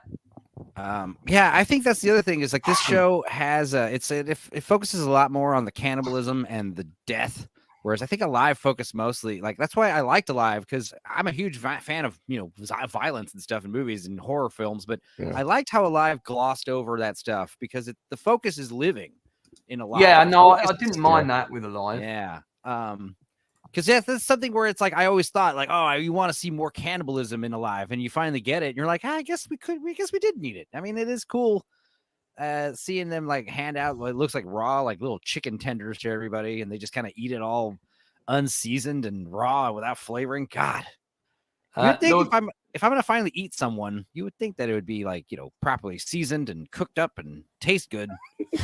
No Toxic's worried about eating blue would get me intoxicated. Definitely true. Yeah. Eating Luke would cause a speech impediment. No. Luke would be all tough and stringy. Yeah. Luke would just cause you to get drunk in lots of bars and beat people up. But Toxic, you do that already. Me and Blue Collar are like heavily marbled, like Wagyu beef. All right, we'll melt in your mouth. All right? We're like delicacy. Leroy's asking, has anyone watched the remake of The Most Dangerous Game starring Judd Nelson and Casper? Is this like the 10th version of this? Because I love Surviving the Game. I love Hard Target. I love The Pest. I obviously love, and then There Were None, and but I haven't heard of this one with Judd Nelson though. That sounds cool. Anything with Casper Van Dien these days is always Casper Van Dien's so good. These seal of quality. It definitely seems like it has a Hallmark quality vibe just from the cast. So I love Hallmark movies. There is a series that I watched. I don't know if you don't mind if I could throw it out there, but Bookies with Sebastian Maniscalco and a few others in it. It's actually really good. Bookies, like gambling bookies. Yeah, Bookie. Let's jump on that in just a sec. So I haven't waited. Sure. But I don't want to because obviously this is a film of such quality. I feel we should quickly look at Most Dangerous Game with holy shit. Casper Van, How Is My Haircut Exactly the Same, Deanne, and Tom Berenger's in it. That's CT from MTV's The Challenge. Oh shit! God, we Okay, gotta I've watch got- this. I haven't seen the challenge. Oh boy! I love watch I love this. the challenge. We're gonna watch I this watched the tonight. challenge. All We're right, gonna watch this Enzo. tonight after Natural Born Killers All right, on the Enzo. theater. All right, we're gonna do four streams a day. Okay, I want to look at some of the user reviews for this. Oh god! Thanks for mentioning this, Leroy. Not much good. 3 Not out of much 10. Fascinating premise, but a truly awful film. Yay!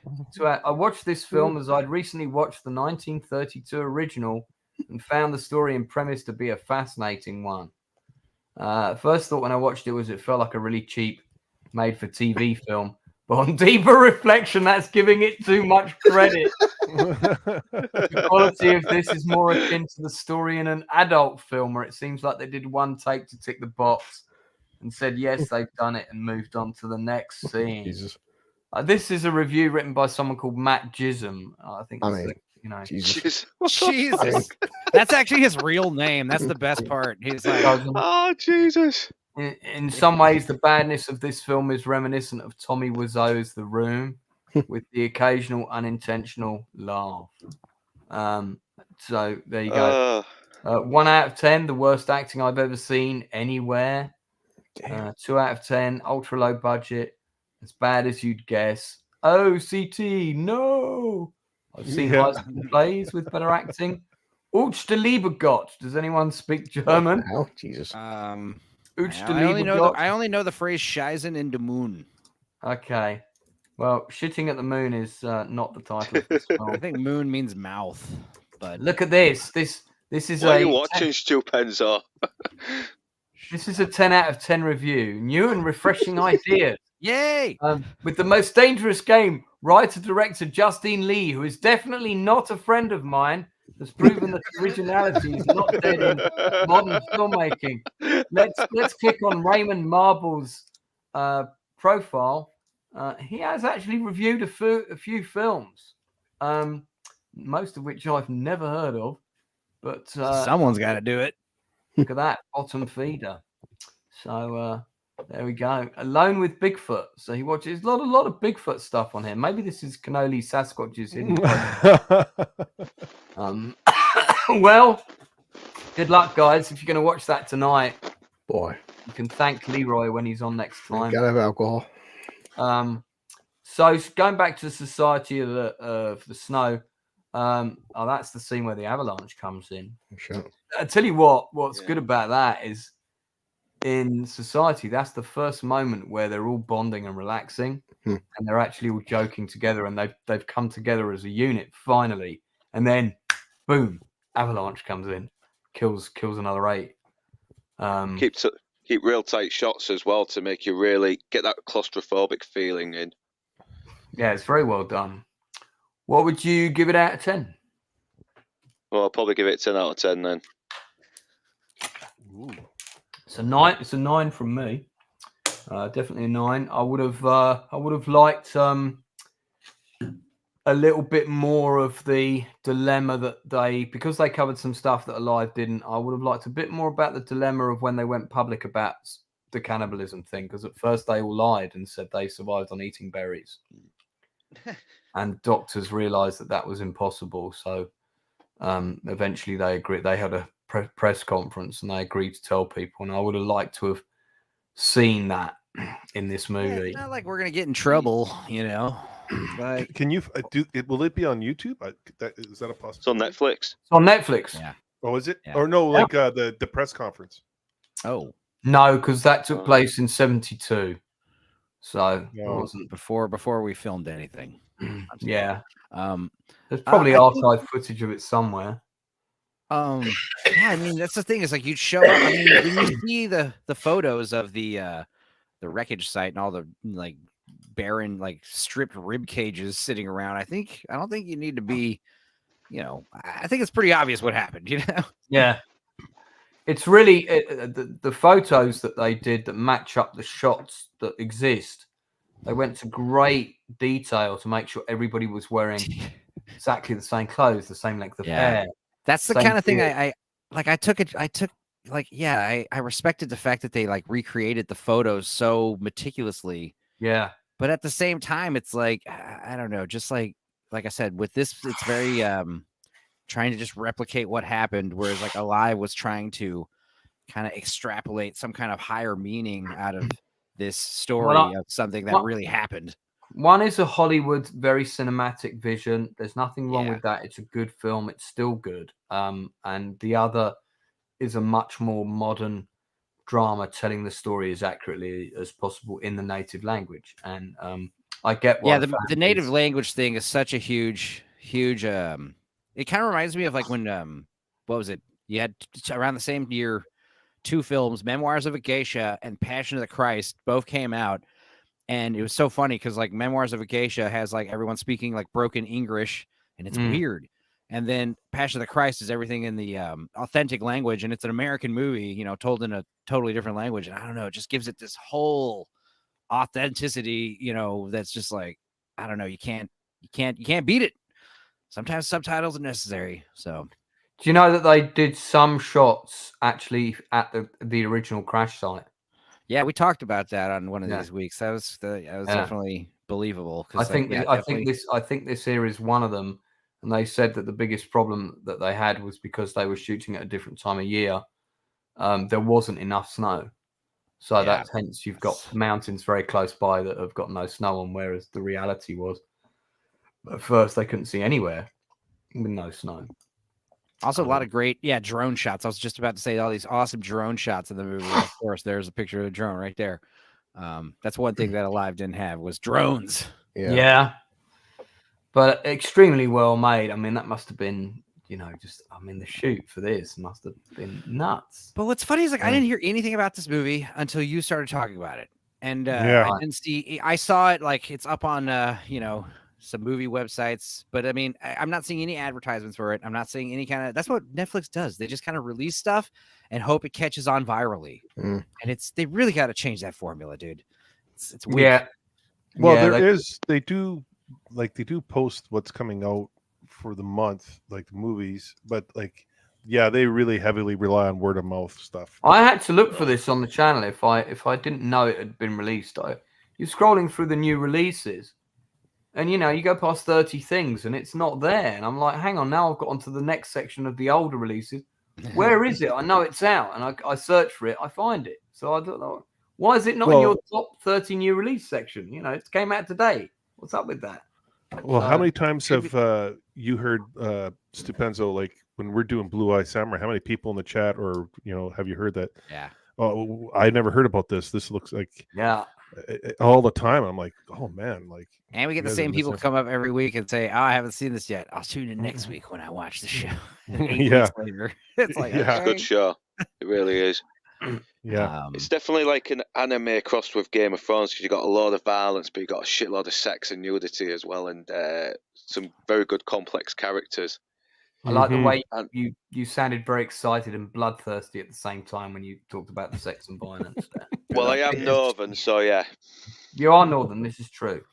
I keep getting the show I've only seen the first step of Blue Eyed, so we'll discuss it another time if that's all right. I haven't seen this, and I'm going to watch it, but someone's been John Malin has been talking nonstop about this show called Norseman, aka Viking Val or something. Yeah, it's I've heard of it. Kind of a sort of weird comedy. Yes, Viking Game is what it's called, and I think I'm going to check it out. Like the Spinal Tap of Vikings shows. It's like Monty Python vibes. Well, that's an older one, isn't it? That's that's hilarious. Those ones. It's got a few seasons. Apparently it's 3 seasons. It's all done, and that's why I'm going to watch it because it's like apparently it's a completed story and it's very funny. And that's the thing is like I thought it was generic Viking stuff, but apparently it's very I want to say 2010, 2011 or something like that. It came out. Or I think 2015. 2017. Okay. 2017. Okay. Yeah. Sorry, I just looked it up and found what I thought was it. And this is quite funny. This is not it. But this apparently is called The Norseman.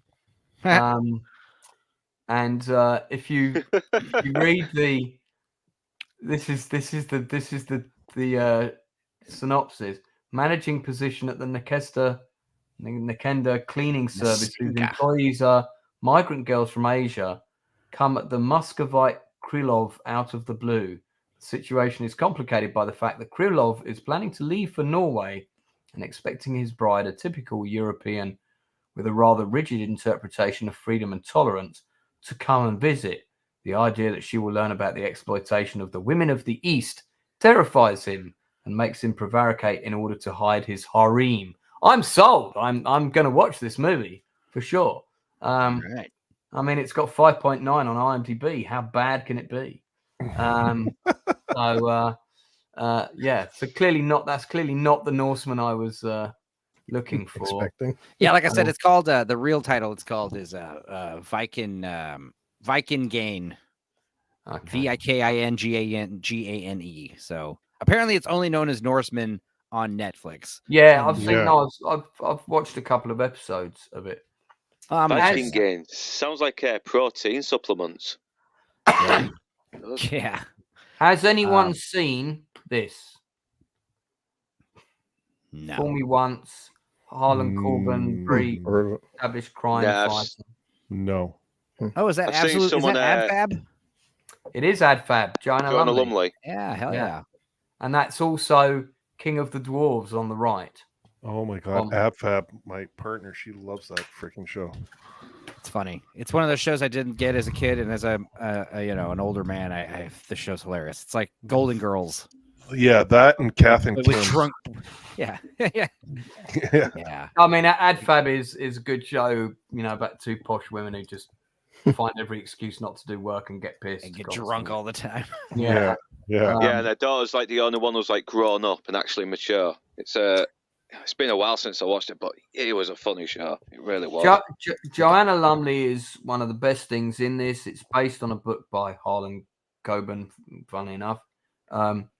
Without any spoilers, it's about a girl who marries into a very rich family dynasty, which has a history of tragedy behind it, and is also investing heavily in a new pharmaceutical company. The show opens with the premise that the oldest son of Joanna Lumley's character, the rich family, has been killed while out for a walk with his gorgeous young wife one evening. And the young wife is investigating his murder and trying to find out who shot him and the weird history that he hid from her about when he went to school and some people died there under mysterious circumstances and so on. It's one of those shows where you feel like, I mean, there's a lot to recommend it, but it is one of those shows where you feel like after episode 1, you think, and it's eight episodes, one season. If I skip to episode 7 now, I bet I'm going to still understand everything and I can just like scrap the other 6. I didn't do that. I watched it all the way through, but there is a ton of like red herring side quest padding plots that really this could have been 4 or 6 episodes and it wouldn't have lost anything. The twist, however, at the end, and I won't spoil it in the last episode, and there are 2 big twists, is well worth waiting for. So yeah, as Leroy said, it was the payoff was good. If the payoff hadn't been that good, I would have thought it was pretty naff. But it's okay. It's a mixed bag. Some of the middle episodes are a bit, so. But hey, if you watch it and you have an opinion on it another time, come back to me and let me know what you think of it. I'm going to wrap this one up in about 20 minutes today for 2 reasons. One is I'm still coughing, and the other one is I've got another stream to go on. the pumpkin. I probably won't be on it very long, but Leroy was talking about Prey, not Fool Me Once. Well, Leroy, you're gonna have to watch it now to see if you have a similar opinion. Yeah. So, Gooch, have you seen anything else you want to recommend or give a shout out to? Yeah, I watched Bookie. I liked that show. I watched. What was the show you were talking about before we jumped on and talk about Casper Van Dien's greatest hits? Was that Bookie? The bookie has Sebastian Maniscalco, that comedian. I don't know if you've heard of him or seen him. He's on Netflix. He's got like 3 or 4 specials on there, and the show is actually pretty cool. It's kind of like it's got that entourage kind of feel to it, but it's got a lot of humor to it, that dark humor. It's Kaminsky not, Method is a good show, and I liked that. yeah, it's not what you think it is. Like, I thought going into this, it's going to be kind of that left wing kind of, nonsense, trying to push something, or I'm just going to check it out. And actually, it's just goes straight down the middle and just provides good entertainment, and it's great. I was laughing. Give us without any spoilers. Give us a basic plot. The guy's a bookie. He bought it off his off this one guy that, it's not really a spoiler, but he dies, and he gets the business from him, and he's running it. Him and his sister and this ex NFL player to the left there, and they go around collecting money. And you kind of see the mishaps that are happening as they're collecting money, and they don't use violence. Like, they're not about violence, but everyone thinks they're violent. So, because they're bookies, right? More about pretend intimidation kind of. Yeah, intimidate. I like the sound of that. And he's married, but he's got a mistress on the side, and the guy on the left has got like kids all over the place that he's paying child support to, and it's his sister is growing mushrooms in the office, and it's just a lot of fun, and it just all kind of comes together. And I don't want to say anything because I just don't want to spoil it, but I think you guys would enjoy it. It's 8 episodes. They're cool. 25 minutes. Half hour episodes. Yeah, half hour. And where can we see it if we don't have Max?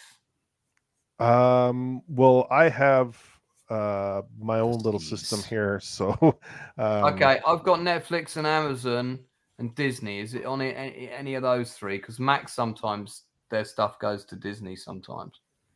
I don't have Disney. I haven't seen it on Disney. Okay. All right. Yeah. Well, there are ways. But that's one I think you guys would enjoy, just for a good laugh. Bookie is on Amazon Premium subscription. It's also on YouTube for prime time, but it's on Max regularly. Cool. Oh, there you go. Oh, Leroy's out of here. Thanks, buddy. You too. Lovely to have you on board. Dark Plato, I think, in Prey is based on a real life Apache. There's quite a few stories about Apaches talking about like Bigfoot and aliens and this kind of thing. Wendigos. Yeah. And Jennifer Lawrence traveling in time, that kind of stuff. Oh, definitely. So, yeah. There's Leroy. Yeah. Okay. And Gooch, you were going to recommend something else? Yeah, I just watched a movie and I forget the name of it. I'm just trying to. What's it about? Let me take a look. Well, I watched the Dave Chappelle episode. Special. I watched that. I thought it was good. Yeah, it was good. I enjoyed it. I started watching The Race for Glory, but I didn't have subtitles for it. But I want to watch that one. Oh, that's I've seen the first 2/3 of that. Yeah. If it's the one I'm thinking about, which is yeah, with Daniel Bruhl. Yeah. It felt like it's like the Ferrari film, but without the budget. But I liked it. I liked what I've seen of it. Let's while you're trying to remember the name of the other one, let's get this up. So this is about the rivalry between the Audi and Lancia car racing teams in, I think it's set in 1982. Is that right? 82? 82 or 83. I think it was 83, actually, to be honest. I think the film starts in 81 and seen through the eyes of a couple of main characters. There's lots of cool classic cars in it, racing through the countryside. The name of this actor on the right of Daniel Bruhl, I forget his name, but he's very good in it. And there's lots of sexy Italian talk, which I always like. Stepenzo knows this, but we keep that secret. But yeah, I mean, Italian is a sexy language. It's a great language for movies because when they're angry, they sound so passionate and heated, and when they're talking normally, their language just sounds so cool. It's like one of the best. Fangulo. Yeah, yeah, Gamora. It's buongiorno, come sta? You can't say that in Italy out loud anywhere. You just don't know the level of insult. It's like it's the equivalent of walking into a restaurant that's crowded full of people and shouting the C word loudly at all of them in one go. That's what that means to a young boy that you say that word to. So don't traumatize anyone, Stepenzo. Too late. I already showed off my Stupenzo doll, remember? I like, I forgot about that. I like the scene where the guy stops racing his car and gets out to buy the honey from the Greek couple. Remember that? I didn't get that far. I didn't have subtitles, so I knew some of the Italian there, but I just was like, I gotta get a different feed because I want to actually know what's happening here. I was just I'm about 20 minutes from the end of it, but it's worth seeing. I it also looks good. saw this film on Netflix because I have to say I'm a massive fan of Daniel Levy. I really liked him in Schitt's Creek. I mean, he's limited in terms of the roles he can play in the sense that he either plays sensitive gay man or over the top camp gay man. But he's a bloody good actor at doing those kinds of roles, and he's also a writer and director. And he's made a very quite sort of observational, sensitive movie about a person dealing with grief over his boyfriend. And it's not a film about LGBT per se. It just happens to be a story about a gay man dealing with grief. And I liked that. And I really like the film. I like the way he handled the scenes. His performance is very good. The performance from Ruth Negga in a very different role for her. If you've seen her in Preacher, you can hear a real accent in this movie. And he discovers that his husband, who is killed when he goes to get a taxi, he opens a Christmas card from him, and discovers that in the Christmas card they were probably breaking up. He later finds out. There it is, Luke. You have to mute Luke again. Luke has the. Yeah. Oh, yeah. It's definitely Luke. He discovers that his husband has an apartment in Paris that he didn't know about, and so he decides to take his best friends over there for like under the guise of a free holiday. And while they're over there chilling and hanging out, the boyfriend of the husband turns up because he's got keys. So, it's a good film, and it's it's quite simple, but it's quite fun. It's very believable, and I like Daniel Levy as an actor. I'd like to see him do something out of his comfort zone. I'd like to see him in a really serious drama, playing some FBI bureaucrat or something like that. And I think I'm a bit worried he's going to get typecast. I mean, he's clearly got the credentials to get stuff funded and whatnot, but I just want to see him do something different because I think he can. I think he's very talented. Yeah. Again, he started up with MTV as well. So, because his dad started on Saturday Night Live, right? No, SCTV. But his dad, Eugene Levy, didn't he start his career on Saturday Night Live? No, it was SCTV with Joe Flaherty, Dave Thomas, Rick Canadian Moranis, Saturday Night Live. I don't think we got that over here. Oh, you would love that show. That show was great. Darth Plato, interesting observation from Charles V. I speak Spanish to God, French to men, Italian to women, and German to my horse. That's a great quote. Love that. What was the horse's name? And what did they say in Young Frankenstein? Made all the horses crazy. Frau what? What was her name? It doesn't matter. It's a joke. Has anybody else got, before we start to wrap up, has anybody else got anything they want to give a shout out to? Pluto. before I Pluto go- is a go on to what's great. up? It's a great anime series on Netflix. The first episode was a banger. So much depth to it. I was just blown away by the writing in it. And the episodes after that are just really, really well done. It's got this Blade Runner true detective vibe to it. It's really cool. I'm Animation? enjoying it. Animation, yeah. Okay, well, Check that out, and Arcane, like this week. Yeah. Would Arcane, you, yeah. where would you put this in relation to Blue-Eyed Samurai, say? It doesn't. Well, it's two different types. I really, really like Blue Eye Samurai because of the writing for Blue Eye Samurai and the dialogue. Like nothing's wasted in Blue Eye Samurai. This is kind of a slower burn, Cool. but it's really well done.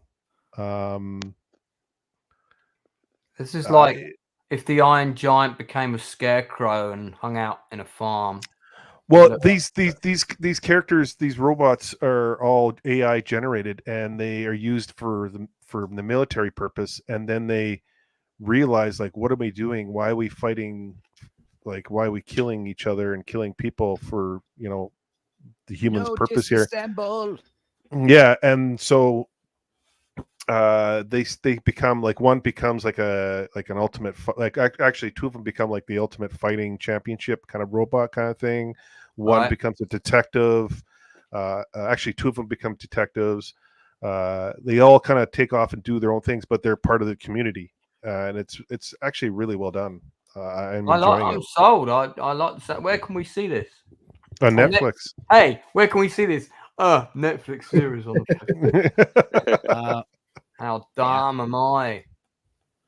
Anyone else got anything? Yeah, you guys, you want to know what I watched this week? Yeah. I watched Inspector Mom Part 1 and 2, and I also watched Bob the Butler with Tom Green. Both of these movies, all three of these movies were atrociously bad. I loved them. They were amazing. Inspector Mom is Winnie Cooper in a Lifetime. I think it's a Lifetime or Hallmark movie where she's like solving suburban mysteries. Like, I don't know. She's basically just a gossipy Betty. And the second movie is basically the same thing. Oh, I saw your face, Jay. Don't come on. No, you don't know love for Inspector Mom. No. And Bob the Butler was a bizarre Tom Green film, and I guess it was like supposed to be kind of like a Freddy Got Fingered type spiritual sequel, but then they decided to re-edit it and market it as a Disney movie, and it's literally like the most bizarre family film I've ever seen. That poster's stunning, it says on the top. Yeah, I mean, if it's got stunning written on the poster because they couldn't get any reviews that said anything else, it has to be stunning. I wonder if the rest of that sentence was stunningly bad. I wouldn't be surprised if you watched Inspector Mom and did get a kick out of it. It pleased me. It was fun. And yeah, I mean, obviously it's an acquired taste, these Hallmark movies, but it was good. Yeah. But yeah, Bob the Butler was bizarre and something I've never seen anything like it. The jokes were strange, and Brooke Shields is in it, and Tom Green. Wow. Yeah. Oh, I think I've seen that actually. Now I think of it. Tom Green goes to Butler School, and he learns from Mr. Butler about butlering, and he learns to butler. And it turns out that the kids are actually little hellraisers, and they like this butler because he's real weird and lenient. So they act like he's very strict, and they behave when he gets auditions for the job. So they hire him. It was very strange. Tom Green, early 2000s, 2005. Yeah. And that, I don't know.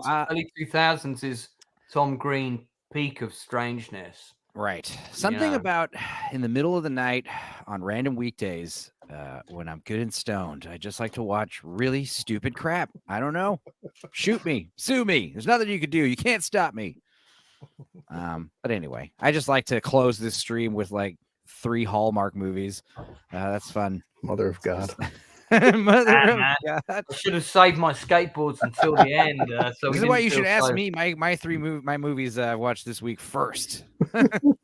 Okay. Well, no, I saved it to the end because we didn't need to spend much time talking about them. Of course. I watch good stuff too. No, I know you do. Money teasing.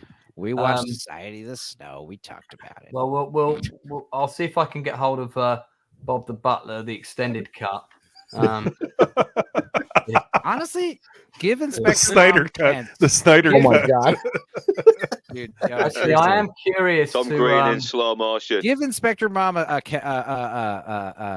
your grandma would love that movie. You know what I mean? Hold on, I'm curious to see the review headlines. Oh Christ. It's Yeah, interesting. utterly It's got a char- 7 yeah. out of 10. Look, the first review. And then the second one is a 1 Utterly out of 10. charming movie. Hang on, this is written by Stepenzo.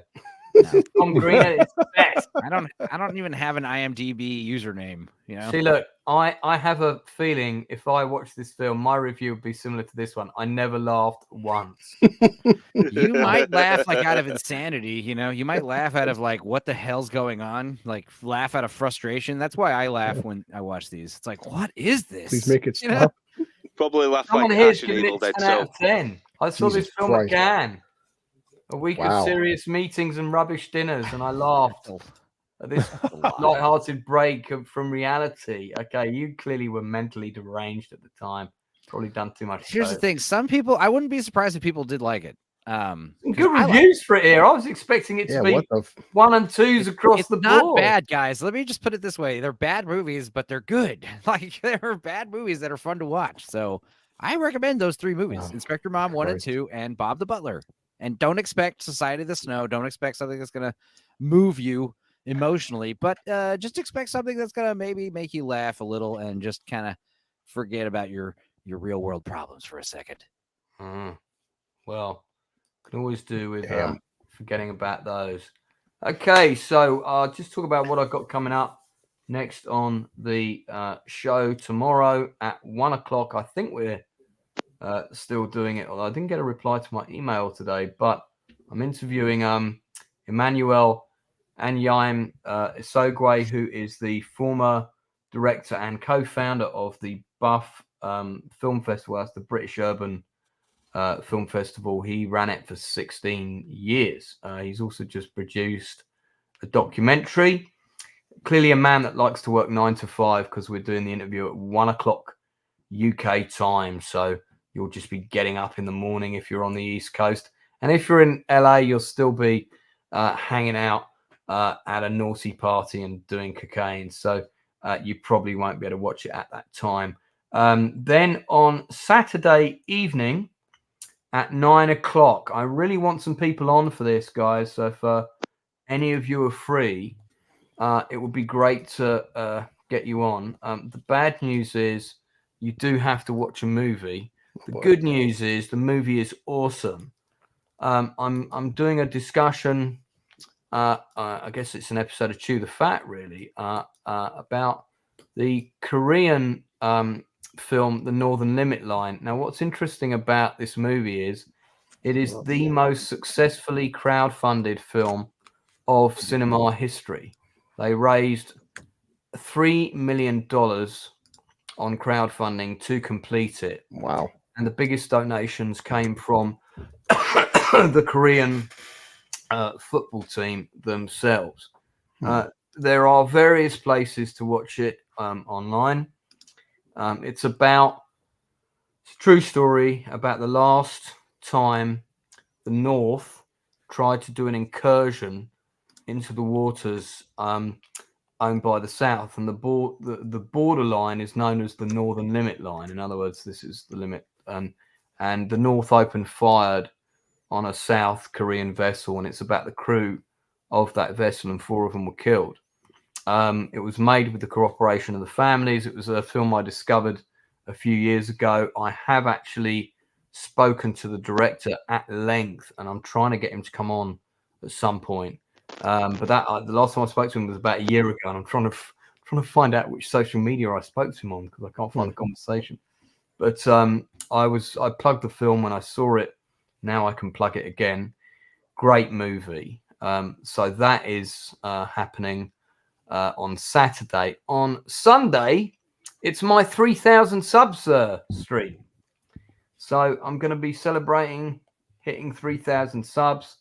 Anyone that's been on my channel, and I mean anyone, can pop in at some point to say hi. So if you're around and you're available, it would be great to have you guys pop in for 10 minutes or 5 minutes or whatever. Yeah. And just say hi. It's going to be a very chilled, not any topic specific. So there'll probably be extensive conversations about Enzo's sex toys and that sort of thing. So it should be fun. Should be fun. The Outcast Creative Theater 3000, right? You can now. That's the Gotta one. be like an MST3K type. The OC. S whatever. I think you sent me an image for that, but I can't find it.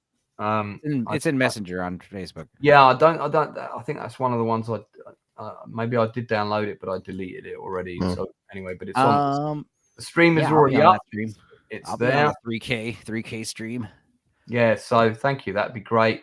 Then on Monday at 8 a.m. my time, which means I will still probably have to stay up and be awake. I'm interviewing Adrian Tay, the director of Malbat, which again is the Black Hawk Down movie. I told you guys about. They have sent me an absolute ton of behind the scenes production stills. I'm talking like they've sent me hundreds of stills. Nice. I'll just show you a couple quickly. Here's one of my friend Paul Biddis on the set with Adrian during filming. So Paul was the military advisor on the film. He trained all the extras to sort of move like a combat unit, that kind of thing. This is the true story of the guys who drove the APCs into Mogadishu to rescue the Americans and take them back out again. And I didn't know anything. I mean, I knew that had happened, but it's so abstract in Black Hawk Down, and it's quite abstract in the book as well. There's not a lot of detail about it. Yeah, in the book, there's some, but there's not. That stream will be 2 a.m. on Tuesday for my time. Hell yeah! Yeah, so I'm in middle of the day for Blue Collar Loser and you. So, so if you guys, if anyone's available, let me know. I think it'll be 2 a.m. for us. When it'll be 8 in the morning for you and 2 a.m. for us. Hell yeah! When I do interviews with people from the film, I tend to only have one co-host. Oh yeah. But if anyone is free, let me know, because I've got one, but I probably need a backup because this person may not be available at the last minute. There's Adrian Tay on set again. You can see they all had special Malbat t-shirts printed up, which is pretty cool, with crew written on, and underneath is like is that an AR-16 or whatever what's the combat rifle now of the US Ranger? No say. I've got 3 American gun-toting chaps on my stream here, and no one knows. Dude, that's the beauty about America. You don't need to be in the service to own a gun. You can be a regular Joe who doesn't know. I believe that was entirely the point that I was making. I'm sorry. And I don't know. Able to regale me with, oh yeah, that's an AR-15 5K70 with a sighted scope and blah blah. The one used by that kid in that high school or whatever. That's stuff that Lord Toxic and all that stuff. That stuff. Yeah, you need Toxic for all that encyclopedic firearm knowledge. Yeah. Oh yeah. I think he's gone now. So he does know his military stuff. Give him credit. Enzo, what you got coming up? Well, I'll be on the Gord King 70s stream with you in about 1 hour from now, and then after that, I probably won't be on it for too long because I think I shouldn't stay up too late. But I'll be on it for that. After that, around 9 or 10 or maybe 11 p.m. Central Time. We'll figure it out. We're aiming at 10 p.m. Central Standard Time tonight. I will be on Blue Collar Losers channel to talk about Natural Born Killers. Doing a watch along of that. Oh, that's tonight. Ooh, I wanted to be on that. I know. We're doing 3 streams a day, and then after that, I propose we watch the new Most Dangerous Game starring Casper Van Dien.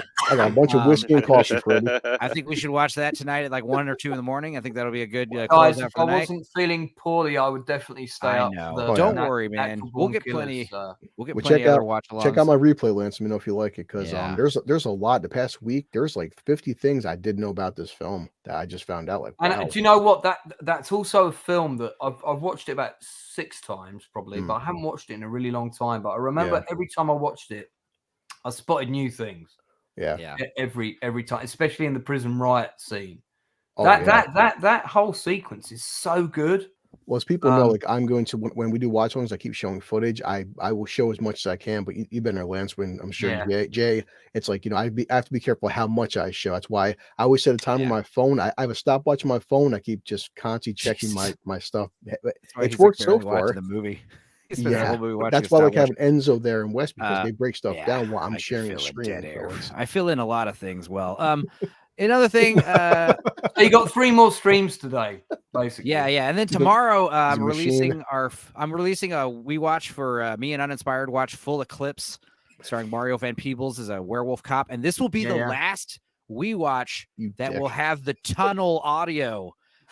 Jay kind of brought it to my attention that all my guests kind of have audio. And I was like, yeah, it's just something that's always been a thing. But then I was like, why is that a thing? And I looked it up, and the fix was so easy. I kind of want to just kill myself. But anyway, the point is all the other future We Watches are going to have crisp audio on my guests. So that's good. That's tomorrow. And then Friday, I'll be on Luke's channel doing a dream scenario We Watch. Yeah. Discussion about dream scenario. And then Saturday around noon, I'll be on Dark Hours channel to talk about Dream Scenarios, the Nicolas Cage. That's correct. Yes, it is. Yeah, I'm showing a clip of that for my movie quiz at Christmas. Bet you can guess which clip. And then Saturday, Starship Trooper stream on Dark Hour or on Uninspired Reviewers channel to talk about that with him and Dark Hour and Paul Chateau and another guest who's I think I'm supposed to be on that. Cool. Well, I'll see you then. Yeah. Paul Chateau as well. He's good in. Yeah. Yeah. Blimey, okay. So about 60 fun. 60 and I'm very, very, very well versed in Starship Troopers. I could talk about that movie for 8-9 hours. I read the book. I love the book. I love the movie. I know everything about We'll it. make a stream this year. Trust me, of a 6-hour. The Terran Federation did nothing wrong. The have you played the Avalon Hill board game? You played the board game? No, I haven't played any board games. I have seen some of the computer animated sequels that were fun. Didn't like the live action sequels too much. No, but the animated ones are actually pretty good. Yeah, all those Stage 6 movies they get the job done. But that being said, I got a busy week. But yeah, be checking out my channel. Sub, like. I don't really ask for that, but I'm gonna have to start getting used to it. Like and subscribe and leave a comment, guys, and make sure you smash that like button, bro. I gotta get good at my spiel. I gotta get good at my speech. Where you gotta be like, hey guys, this is what you got to do is you got to start doing like viral like shorts where you just ask stupid questions that are going to get the comments all riled up.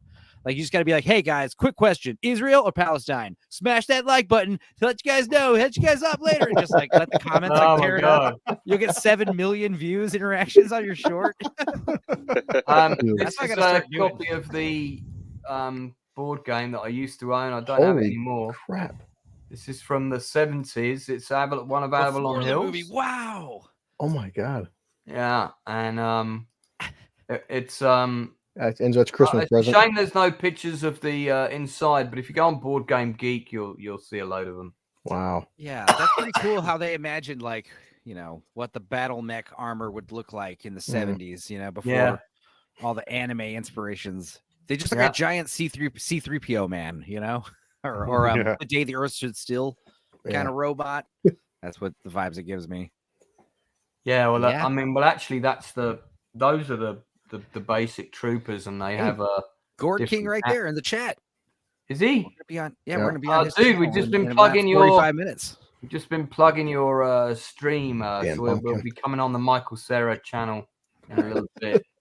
Well, I'm done with my massive list of itinerary spiel. You got any more? No. Blue, are there any that he hasn't mentioned? I'm also going to be on Desolate Souls channel to talk about fucking the last episode of Blue Eye. Diabolical. Don't say that. Sorry. I'm sorry. Diabolical. Gooch Muncher can plug that. Thank you. Blue Collar, anything? I got enough after that. After you guys hanging out with Gord King, Natural Born Killers, I did for Apple get the 3-month free trial. I watched first 3 episodes of Monarch and said I can see the criticisms, but I give them credit that show 30 seconds of Godzilla, but the fact that an Apple TV show looks like a $200 million movie, and unlike Disney, it actually looks expensive. Like Godzilla looks fantastic, and they're smart to only show them for 15 or 20 seconds. I get the human element, but Kurt Russell, come on, it's Kurt Russell, man. When he's there, when Kurt Russell's there, he's it's awesome. And before we go, I just like the one scene, episode 3, like, you know, the whole monarch and everything. But he goes, "What happens if Godzilla lost?" And that's the premise. He's like, you know, you've put humanity needs to actually like do something, because we can't keep having like relying on this being that may actually lose sometime. So it's fun for what it is. You know, so next time when I ask you, hey, have you seen anything great lately? Mention that. But it looks fantastic though. Apple spends money. I give them credit. Yeah, I haven't watched it yet. I think just because there were non-Godzilla related products that I wanted to see, but I will watch it. Yeah. And Wyatt Russell, is that his son?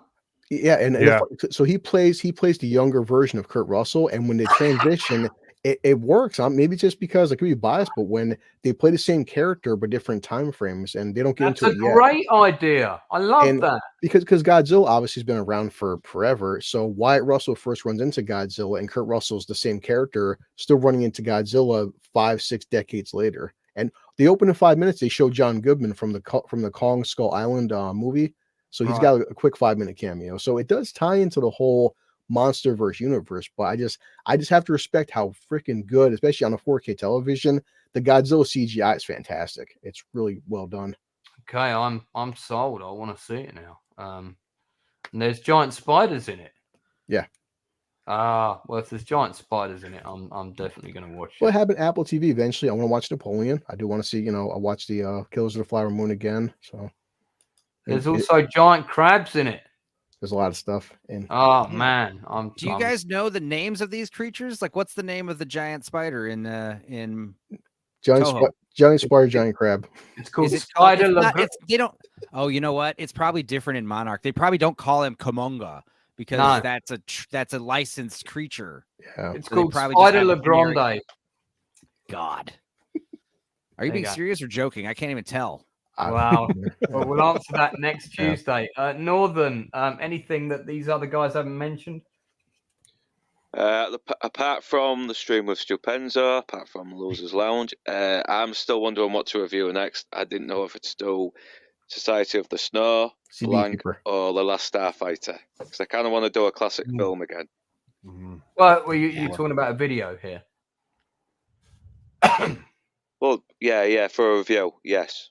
Yeah, well, if you're gonna do a video, I'd do Society of the Snow because it'll probably get you more traction because it's current, it's trending. And, I'll do that. Then maybe do The Last Starfighter because I kind of want to go back to doing classic films as well as doing the latest stuff. Yeah, just balance it out a bit. I'm the same. Last Starfighter stream is going to be soon. I will probably be doing my now Dark Hour is doing stuff. I think it's at 6 o'clock East Coast time, which would run for no. He's doing them in the afternoon, which is 6 p.m. Start time of 6 p.m. my time, UK. Yeah. Excuse me. It's about my 1 p.m. So you're 6 p.m. Right. So I'm going to do my watch parties at 9 p.m. UK time on a Saturday. So I don't clash with his. His stream's normally around 3 to 3.5 hours. So they might overlap a bit, but that means I can still be on one of his and if I want to. Okay, cool. All right, Jay. What's happening in Gooch Munch world? Well, like Enzo, I've been hopping around like a little bunny.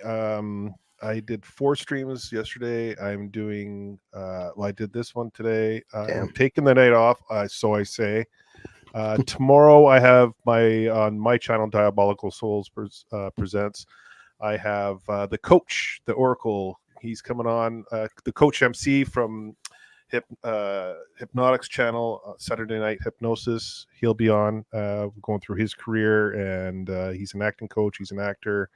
Oh, cool. About all that. Yeah, we'll be talking about that. Plus, he's putting out a master class out there about acting and self therapy and stuff. So I'll have him on. Then I'll be jumping on to Zach's right after that to top off the evening. And then Thursday, I can't remember who I'm on Thursday. but Enzo will be with me and a few others for the Blue Eye Samurai final review, episode 8, which will be a good one. We'll have a lot of fun with that. And then Friday, I'm on something on Friday, but I can't remember. Saturday, I'll be on Saturday Night Hypnosis with Hypnotic, Coach Leon, and the whole crew there. We'll have a lot of fun there. And then Sunday, I'm somewhere. I can't remember. I'll be bounced around. So the Gooch bounces around. He's like herpes. He's all out there. Do like and subscribe to my guests' channels. I wasn't entirely clear who was coming on tonight, so the links are not down below currently. Yeah. If I remember to edit them in tomorrow, I will do that. We're easy to find. On a final note, Gooch, good to have you on again. Just know, because you're known as the Gooch Muncher, whenever I see this character, I think of you. So, and if you haven't watched Big Mouth, you absolutely should see Big Mouth. Great show. Yes. Oh, fantastic writing. I'm just a lot bigger, that's all. A lot bigger. Yeah, I mean, I don't think of you for that reason. More to do with the feasting element. So, Or my monster. Yeah, let's not go there because, I already had Stepenzo talking about his big peni for half an hour. You talk about it. I don't talk about it. You all talk about it. We're both Italian. We don't even have to talk about it. Yeah, exactly. Mamma mia. That's going to be a regular feature on the show now. Yeah. All right, great. Well, have fun with Gourd King. Guys, I really like this regular group we've got here on the Nielsen ratings. So great to have you on. We'll have occasional other guests as well, but I feel this is like my core gang. So good to now that we've got me that's the head, Stepenzo that's the balls, Luke on the loser that's the arse. I'll be the taint. Northern, who's the big hairy hobbit feet, and now we got Gooch, we got the pelvis. I've noticed. So, it's all here. All the Lance all just the made my components, day. all by the saying bone, I was the ball. all the vital components of the stream's entity are finally in place. We can conquer the world. You can be the drunken ass too. Yeah. Hobbit feet. Yeah, you see normally, my I haven't had any alcohol or anything. Good God. I know, I'm just naturally lovable. All right. So, okay. You guys on that, text me when you're ready for Natural Born Killers. oh, Yeah, man. I imagine it'll be around 11 p.m. your time. All right, we'll go with that. It's going to be like horrendous time in the morning, my time. But hey, you never know, I might pop up. Hey. Guys, thanks so much for coming on. Those people that watch this either later or in the chat, thanks for your I'll make comments. the link now. Don't forget to like and subscribe. And we will see you all again real soon. Yeah, all right. And we're off the